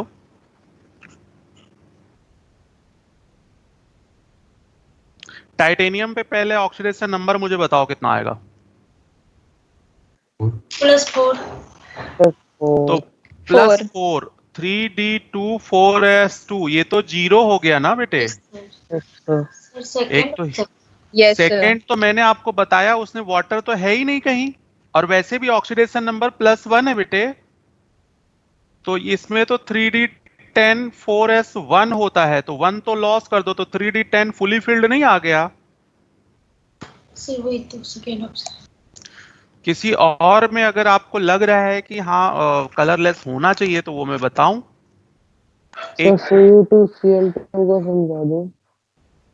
बेटे आपको ऑक्सीडेशन नंबर नहीं आता, 2 से 2 कैंसिल, CuCl -1 तो +1, तो कॉपर +1, 3d10 4s1 +1 है तो 1 इलेक्ट्रॉन लॉस, तो 3d10, यस और सर।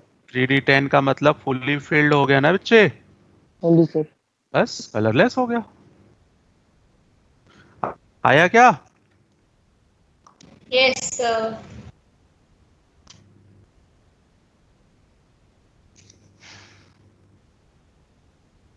आप लोग का ये चैप्टर ना तेल निकाल देगा, और जिनका अगर कॉन्सेप्चुअल वीक हो ना, तो उनको तो भगवान ही बचाए इस चैप्टर से।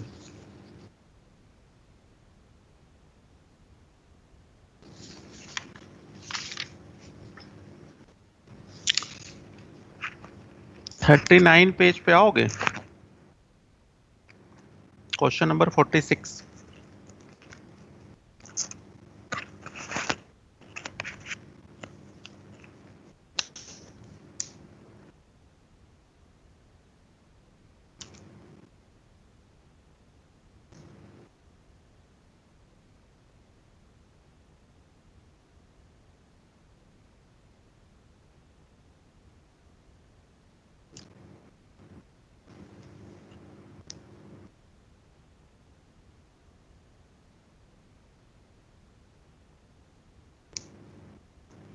बोलो।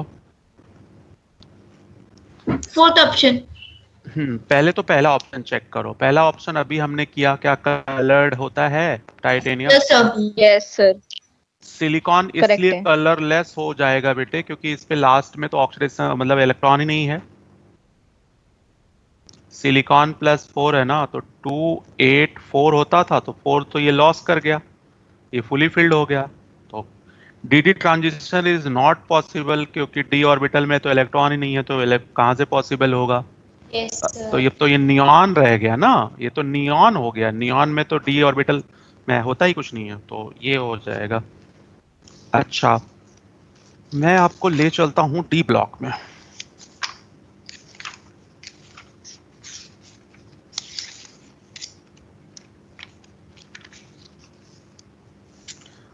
चलो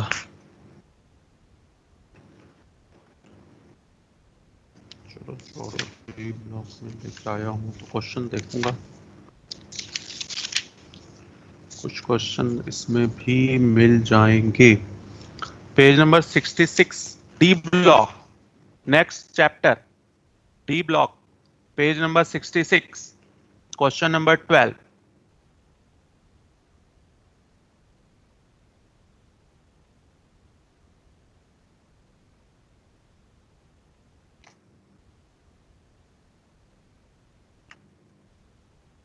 मिला क्या?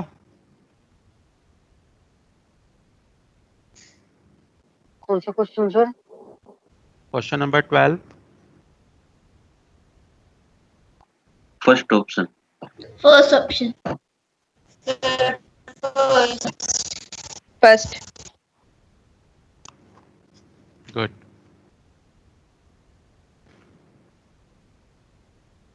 क्वेश्चन नंबर 4, सेक्शन सी का, सेक्शन सी का क्वेश्चन नंबर 4,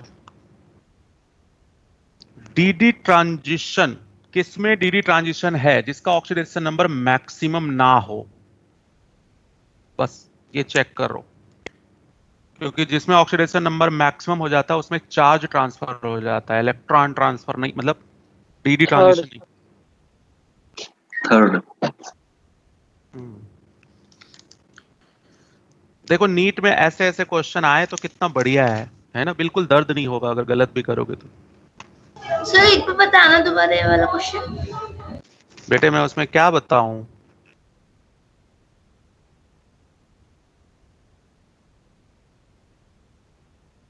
मुझे तो जो बताना था वो मैं बता चुका हूं। इसमें लोन पे वगैरह नहीं देखा है सर? कुछ भी न देखना, ये वाला ऑप्शन देखो जरा, colour due to charge transfer. इसमें मैंने बताया था ऑक्सीडेशन नंबर मैक्सिमम जब हो तब चार्ज ट्रांसफर से कलर शो करता है। Yes sir. तो सर उसको डीडी ट्रांजिशन में लेंगे। उसको मतलब थर्ड ऑप्शन को, क्योंकि थर्ड ऑप्शन में ही डी में 1 इलेक्ट्रॉन आएगा और किसी में डी इलेक्ट्रॉन है ही नहीं। आप कॉन्फ़िगरेशन करो। नहीं समझ पा रहे हो? जैसे MnO4 - 2 आंसर है तो इसमें देखो 3D1 बचेगा बच्चे, 6 आएगा ना। वैसे होता क्या है, 3D5 4s2 होता है, तो 6 इलेक्ट्रॉन इसमें से लॉस कर, 2 यहां से और 4 यहां से, तो डी में 1। अब डी में अगर इलेक्ट्रॉन रहेगा तभी तो डीडी ट्रांजिशन होगा ना बच्चे। ओके सर, मतलब बाकी सब चार्ज ट्रांसफर के इसलिए हाँ वो है। जी, ठीक है। कलर सब में है, कलर सब में है, बट बाकी तीनों options due to charge transfer से कलर शो करते। क्यों? क्योंकि डी में इलेक्ट्रॉन अब बचे ही नहीं उनके पास, तो एक ही ऑप्शन है जिसमें डी में इलेक्ट्रॉन अभी रिमेनिंग है एक, तो इस वजह से डी ट्रांजिशन वही पॉसिबल होगा। कुछ समझ आया? अभी भी कंफ्यूजन है? मैं आ गया। Yes sir. पेज नंबर 69 का 34 सेम क्वेश्चन है क्या? सर डी में भी सेम है। होना चाहिए क्या सर क्या पेज और क्वेश्चन बताया? अनपेयर होना चाहिए सर। हाँ, डी में अनपेयर्ड होना चाहिए। पेज नंबर 69 पे क्वेश्चन नंबर 34 फर्स्ट ऑप्शन है वही वाला। ठीक है। अब क्वेश्चन नंबर 36,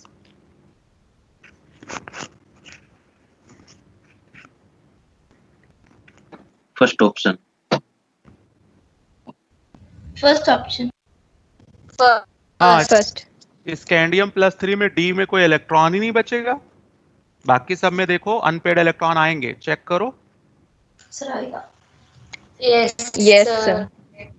अब 69 पे 23 नंबर क्वेश्चन देखो। थर्ड और फर्स्ट में तो कंफ्यूजन आएगी, थर्ड और फर्स्ट को छोड़ दो आप, अभी सेकेंड और फोर्थ में देख लो, आंसर उसी में से है। तो खैर अभी ये ब्लॉक पढ़ोगे तब वो अभी आ जाएगा। Second option. Sir second option. 70 page पे 42 नंबर देखोगे।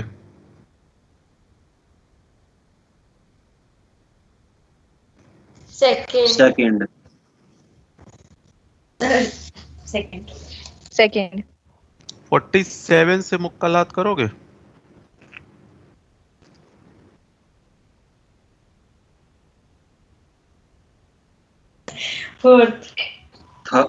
Second option. फर्स्ट कलर्ड पूछ रहा है। Second yes sir. Copper second plus. Sir. अब यार अब मुझे ना बताना पड़े ना। और क्या है? सर +1 क्यों नहीं हुआ? पढ़ मारूंगा मैं, इतनी देर से बता रहा हूँ। कॉन्फ़िगरेशन सिखाऊं क्या?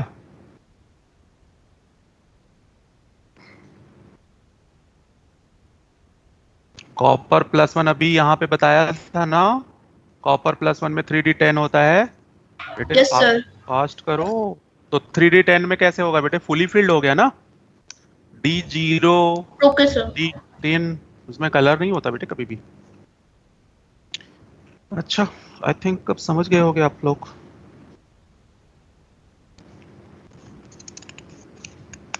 फाइव नंबर क्वेश्चन देख लो सेक्शन डी का। सेक्शन डी का 5th number question.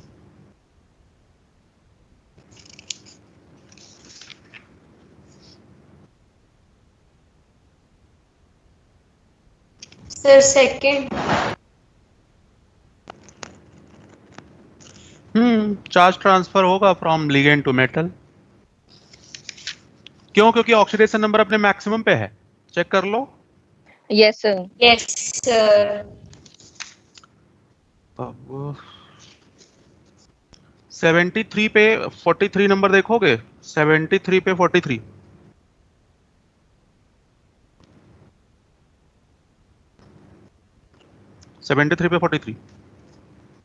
Third option. Yes sir third. Third. क्योंकि वो फुली फिल्ड है। 74 पे 52।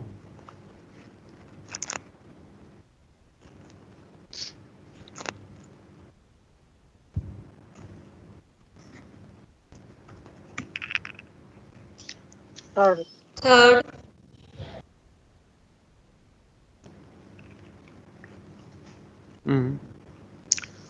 तो बस इस तरीके का क्वेश्चन है। आपको ऐसा मत सोचो कि आपको वो आएगा जो आपको नहीं आता है। आता वो चीज है जो आप कर सकते हो। क्योंकि उसको भी पता है जब कलर का कॉम्बिनेशन विबग्योर में आता है तो वेवलेंथ एकदम से मिक्सअप होके बहुत डिफरेंट डिफरेंट कलर देते हैं। और अलग अलग लोग देखेंगे तो अलग अलग कलर भी नजर आएगा। इनफैक्ट मैं तो कई बार कपड़े का भी कलर सही से नहीं पहचान पाता हूँ। पता नहीं क्या येलो ऑरेंज है, ये है वो है ना। तो यस सर। उस टाइप का क्वेश्चन नहीं आता जो आप सोच रहे हो कि सर मिक्सर आ जाएगा इसका, ये ऐसे वैसे, ऐसा कुछ नहीं है। आपको मैंने सारे क्वेश्चन दिखा दिए। तो इनफैक्ट इस पे अगर आप प्रैक्टिस करोगे तो बन जाएगा। ऐसा कुछ भी नहीं है। चलो आगे आते हैं, अब कुछ और पढ़ते हैं। साथ साथ डी ब्लॉक भी आधा खत्म हो रहा है। आज हमारा आई थिंक 4th लेक्चर है ना इसमें, कोऑर्डिनेशन में। Yes sir. 2 लेक्चर में इसको खत्म करना था। 4 में भी नहीं होगा।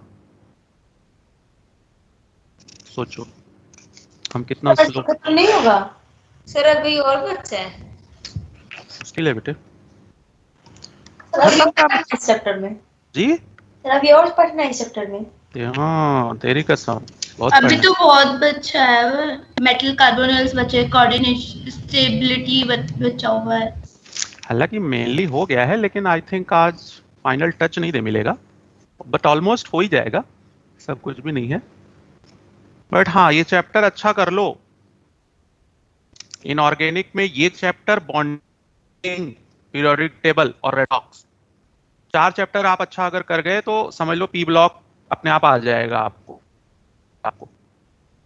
ठीक है। Yes sir. सर कौन से चैप्टर का बता रहे हो, एक और बार बताना। पीरियोडिक टेबल, बॉन्डिंग, रेडॉक्स और कोऑर्डिनेशन।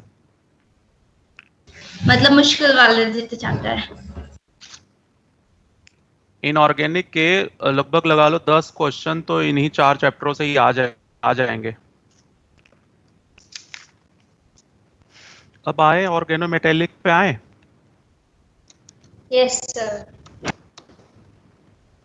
पेज नंबर 22 पे आ जाओ फटाफट। इसको भी कम से कम ऑर्गेनोमेटेलिक तो निपटा ही लें आज, तो ऑलमोस्ट चैप्टर खत्म हो जाएगा, बस थोड़ा सा नेक्स्ट लेक्चर में हो जाएगा। अच्छा, आज कौन सा दिन है? मंडे। मंडे है आज। मंडे। तो फिर ऐसा करें, वेडनेसडे को 3 से 6। यस ठीक है। यस। पहले 2 घंटे पढ़ लेंगे और फिर जिसको हिम्मत बचेगी डाउट ले लेगा अपना जीओसी का। यस ठीक है। किसी से सांस ही नहीं आ रही, मतलब आवाज ही नहीं निकल रही है, सदमे में चले गए हैं। देखो आप देखो ऐसा आप नहीं है। कितने भी सदमे में जाओ, मैं तो छोड़ने वाला हूँ नहीं। नहीं सर, उस दिन हम लोग डॉट पूछ ही रहे थे, आप ही छोड़े थे। हाँ यार, ये मैं सर थक गया। बोर हो गए थे सर एक पॉइंट से। ये सर पता वो क्लास सच में थोड़ी बोरिंग हो गई थी लास्ट में चल के। हाँ, वो हो जाता है, एक्सपेक्टेशन सबको लेवल आ होता गया है, था बस। सबको होता है बेटे, ऐसा थोड़ी ना कि आप ही को होता है, मुझे भी होता है। क्योंकि सर उस दिन आइसोमेरिज्म हो रहा था ना। हाँ, वो थोड़ा बोरिंग टाइप का था, लिखना बहुत पड़ता उसमें तो मुझे। सर सिलेबस से बाहर वाली रिएक्शनों के डाउट पूछेंगे बच्चे, फ्री होंगे सर। नहीं, वो तो ठीक है, बात ये है कि एक बार हो जाए तो सही है थोड़ा। चलो ऑर्गेनोमेटेलिक आ जाते हैं।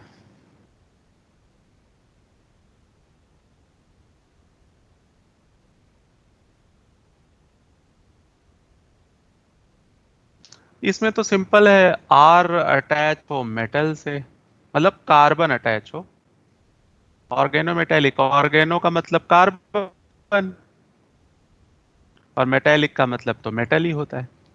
तो जब भी कार्बन मेटल से अटैच हो तो ऑर्गेनोमेटेलिक, और उसमें से फर्स्ट आता है सिग्मा बॉन्डेड।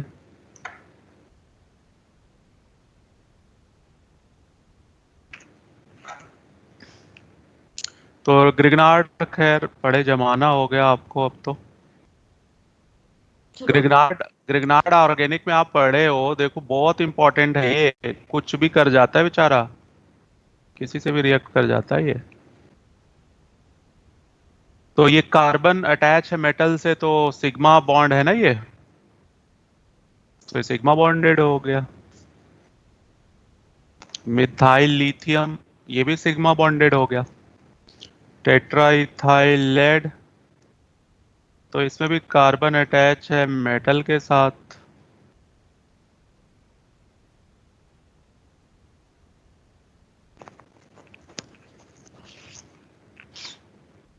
तो ये सब सिग्मा बॉन्डेड है, इसमें कुछ नहीं है, बस सीधा सीधा मेटल से अटैच है कार्बन। अब उसके बाद अगला देखो तो फेरोसीन है। स्क्रॉल अप करना सर एक मिनट।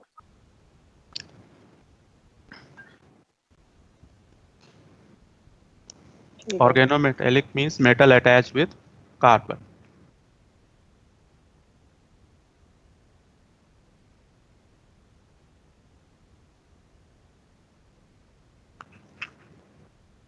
नोट हो गया? Yes sir.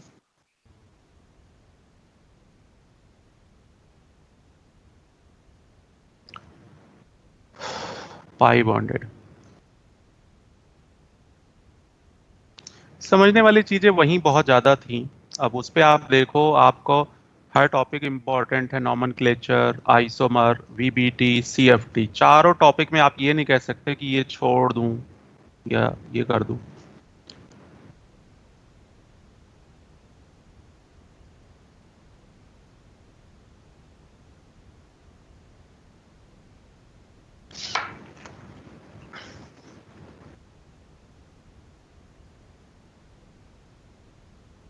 कितने बजे से क्लास है? 3 से ना? Yes, 3 to 6. Yes sir.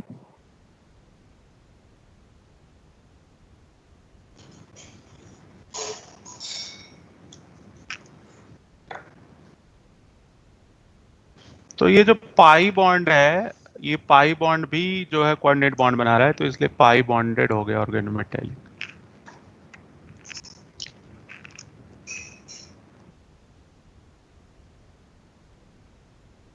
जिससे सॉल्ट, बस इसका फॉर्मूला याद रखना, सिर्फ फॉर्मूला बहुत पूछता है और टाइप्स तो खैर पूछ सकते। इसके बाद का चैप्टर भी बहुत गंदा है, उसमें तो बहुत रट्टा मारना है और एक्सेप्शंस बहुत है। डी ब्लॉक में सर एक बार स्क्रॉल अप कर दीजिए प्लीज। डी ब्लॉक और एफ ब्लॉक में बहुत एक्सेप्शन है, रूल कहाँ फॉलो होते हैं।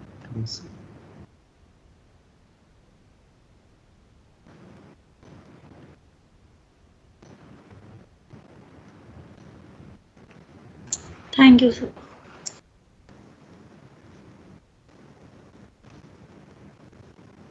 फेरोसीन,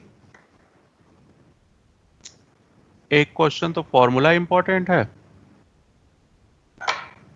और सर ये क्या दूसरा बनाया, एन है क्या ये? हाँ ये नीटा है। नीटा कुछ भी बना लो आप, ऐसे बनाओ ना, एन बना के थोड़ी उसकी पूंछ लंबी कर दो और पावर 5। पावर 5 का मतलब नंबर ऑफ कार्बन को रिप्रेजेंट करता है बस। नंबर ऑफ कार्बन C5H5 में 5 है ना, तो वो पावर 5। सर ईटा होता क्या है? सर ये ईटे है ना? हाँ रिप्रेजेंटेशन है और क्या है। ना यकीन आए तो जैसे उसमें होता है, फिजिक्स में भी तो होता है। ना यकीन आए तो घर में से एक ईंट निकाल और सर पे पटक ले तो ईंटा पता चल जाएगा।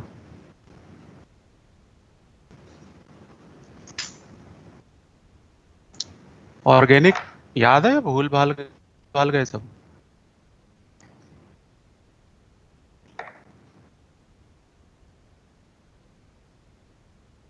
सर फिजिकल के बारे में पूछो कि भूल गए हुए याद है, ऑर्गेनिक तो याद है।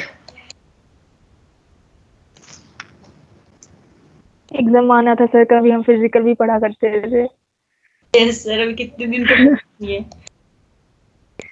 Yes sir. सोचो फिजिकल और ऑर्गेनिक में तो टाइम भी था, इनऑर्गेनिक में तो टाइम ही नहीं है। देखना कितनी जल्दी बहुत तेजी भागेगा। एक दिन 3 घंटे की क्लास अगर लगा दूंगा तो एस ब्लॉक खत्म, ठीक। ऐसे पी ब्लॉक भी मुझे लगता है 3 लेक्चर में हो जाएगा। ऐसे हो जाएगा सर, ब्रेक ले लेके करेंगे ना अगर 5-5 मिनट का तो हो जाएगा।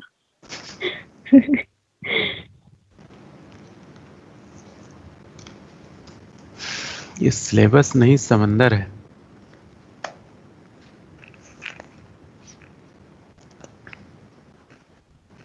सर आप अप्रैल तक खत्म कर सकते हो, टाइम भी तो मिल गया।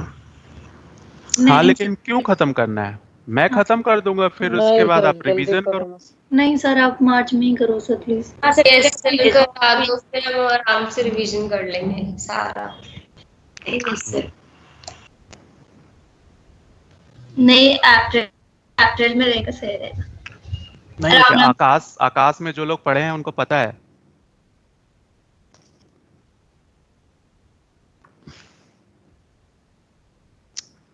बन गया।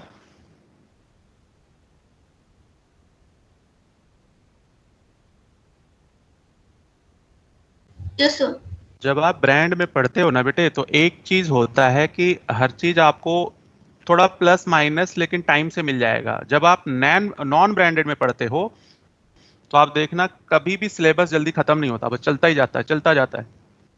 तो उसमें बाद में जाके पता चलता है कि थोड़ा लॉस हो गया है ना। तो उसका इनिशियली लगता है कि थोड़ा नुकसान हो रहा है, आराम से पढ़ते तो जल्दी होता। क्लास जब वो मतलब इंड हो जाएगा उसके बाद सर आप डॉट तो कभी कभी लगा सकते हो ना। हाँ डाउट तो लगता रहेगा। Okay sir. डाउट कहाँ खत्म होगा। आप 1 मई तक मेरे से कुछ भी पूछ सकते हो, है ना। चलो सर 1 अगस्त तक नहीं पूछ सकते? सॉरी 1 अगस्त पे। Yes sir. 2 अगस्त से आप लोग पराये हो जाओगे। सर ऐसे मत करना कि जैसे कि वो होते ना, वो ऑनलाइन में ही वो टेलीग्राम पे आंसर कर दिया ज्यादातर, वो भी लिख के जो समझ नहीं आते बिल्कुल भी। नहीं ऐसे क्लास लगेगी बेटे जैसे अभी लग रही। यस सर, ठीक है। चलो देखो, C5H5 पहले ये बताओ मुझे, ये इसमें ये नॉन एरोमेटिक है या एंटी एरोमेटिक? सर ये तो एरोमेटिक है। एरोमेटिक है सर, 6 pi इलेक्ट्रॉन्स। अब मुझे अच्छा लगा कि थोड़ा थोड़ा ऑर्गेनिक आ गई है ना। एरोमेटिक है, इसका Yes, मतलब sir. हाइब्रिडाइजेशन भी आ गया, क्योंकि बिना हाइब्रिडाइजेशन के तो आएगा नहीं, क्योंकि sp2 होगा। Yes sir. Yes, sir. Pi electron 6 है ना, ये हाइब्रिडाइजेशन में काउंट नहीं हुआ। तो टोटल पाई इलेक्ट्रॉन देखना है जरा, 2 4 6। तो आप इसको ऐसे समझो, वो एक तरह से सैंडविच स्ट्रक्चर है। ये दो साइक्लोपेंटावेलेंट ऐसे है और दूसरा साइक्लोपेंटा ऐसे है, और उसके बीच में ये आयरन होगा। जैसे अगर मैं ये आयरन मान लूं तो इन दोनों के बीच में आयरन। यस सर, ऊपर ब्रेड नीचे ब्रेड, अंदर फिलिंग्स। ये मेरे माइक की आवाज गड़बड़ हुई या किसी और के? नेहा कुमारी। अच्छा, नेहा जी। हाँ, तो ये एक्चुअली में एक प्लेन होगा, जैसा दिख रहा है वैसा नहीं है। दो प्लेन के बीच में आयरन है। एक क्वेश्चन इसमें ये बनेगा, आयरन का ऑक्सीडेशन स्टेट क्या है, तो बताओगे +2। दूसरा क्वेश्चन ये बनेगा कि इसका फॉर्मूला क्या है फेरोसिन का, ये है। तीसरा क्वेश्चन इसमें ये है, पाई बॉन्डेड है। पाई बॉन्डेड का मतलब ये जो पाई इलेक्ट्रॉन है सारे 6 पाई इलेक्ट्रॉन, क्योंकि ये रिंग के अंदर, रिंग का मतलब आप समझते हो डिलोकेलाइजेशन, तो सभी 6 इलेक्ट्रॉन इस आयरन से अट्रैक्ट हैं। तो कोऑर्डिनेशन नंबर इसका क्या हो जाएगा? 6 पाई इलेक्ट्रॉन ऊपर है, 6 नीचे है, तो टोटल 12 इलेक्ट्रॉन है। तो 6 कोऑर्डिनेट बॉन्ड बनाएंगे कि नहीं? क्योंकि एक कोऑर्डिनेट बॉन्ड में 2 इलेक्ट्रॉन लगते हैं, तो टोटल 6 हो जाएंगे। तो मतलब कोऑर्डिनेशन नंबर 6 हो गया, है ना। और तो इसमें कुछ है नहीं, क्योंकि ऑर्गेनिक पढ़े हो तो। कार्बन इसको रिप्रेजेंट करता है। अब आगे आ जाते हैं। तो जैसे 12 हमारे सर पास ये पाई बताने एक बार इलेक्ट्रॉन, क्या तो क्या बताया सबके आपने, साथ ये 6 बॉन्ड pi बनाएगा? 6 इलेक्ट्रॉन ऊपर। सभी के साथ बॉन्ड बनाएगा बेटे।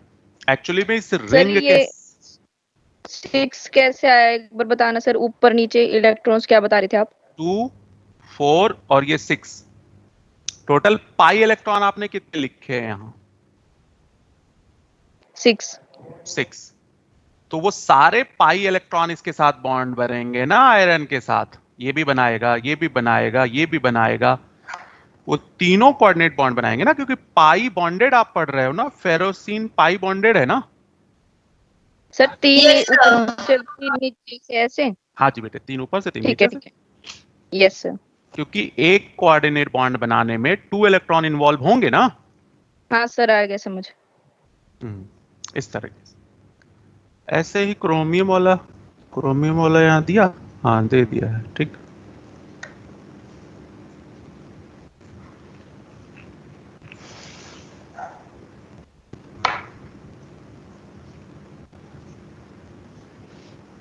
ये भी है,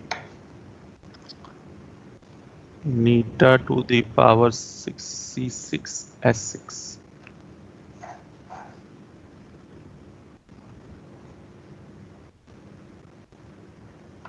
इस पे ऑक्सीडेशन स्टेट 0 आएगा। न्यूट्रल है ना बेंजीन, कोई चार्ज नहीं होता। तो ये भी पाई बॉन्डेड है, इसमें भी कोऑर्डिनेशन नंबर 6 होगा, क्योंकि पाई इलेक्ट्रॉन तो स्टिल 6 ही होंगे ना इसमें भी। तो ये दो example pi bonded organometallic के।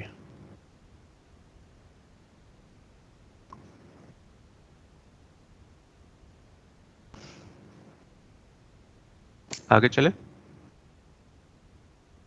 यस।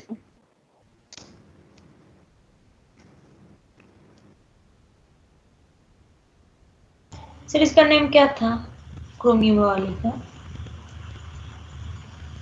अच्छा, डाइबेंजीन क्रोमियम है बेटे।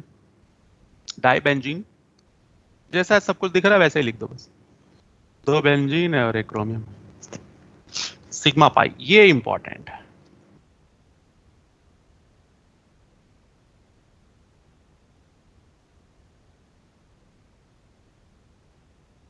जितने भी मेटल कार्बोनिल है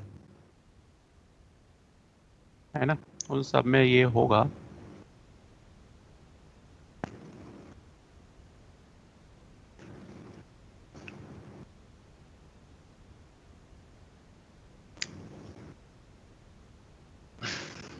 sigma pi bonded.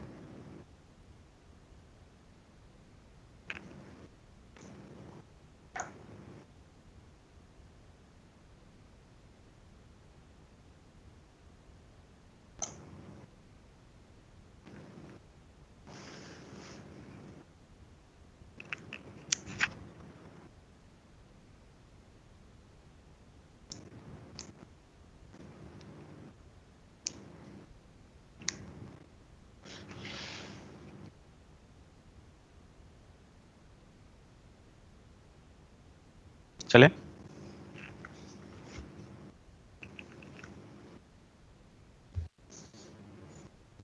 Sir CN के साथ नहीं हो सकता क्या, मतलब सिग्मा पाई? हो सकता है बेटे, क्यों नहीं हो सकता, है ना? होगा। तो आप देखोगे तो 23 नंबर पेज पे दिया हुआ है CN माइनस CO NO, मतलब वो अगली क्लास में एक्सप्लेन करूंगा। इसको मुझे समझाने में कम से कम 30 मिनट चाहिए, इस एक सिग्मा पाई को समझाने में। 30 मिनट तो है नहीं, 10 मिनट। तो आज नहीं करेंगे ना इसको, बस थोड़ा सा ही बचा है, ये लगा लो 45 मिनट लगेंगे और इस चैप्टर में हो जाएगा। तो मतलब फिर से डी ब्लॉक स्टार्ट हो जाएगा अपना।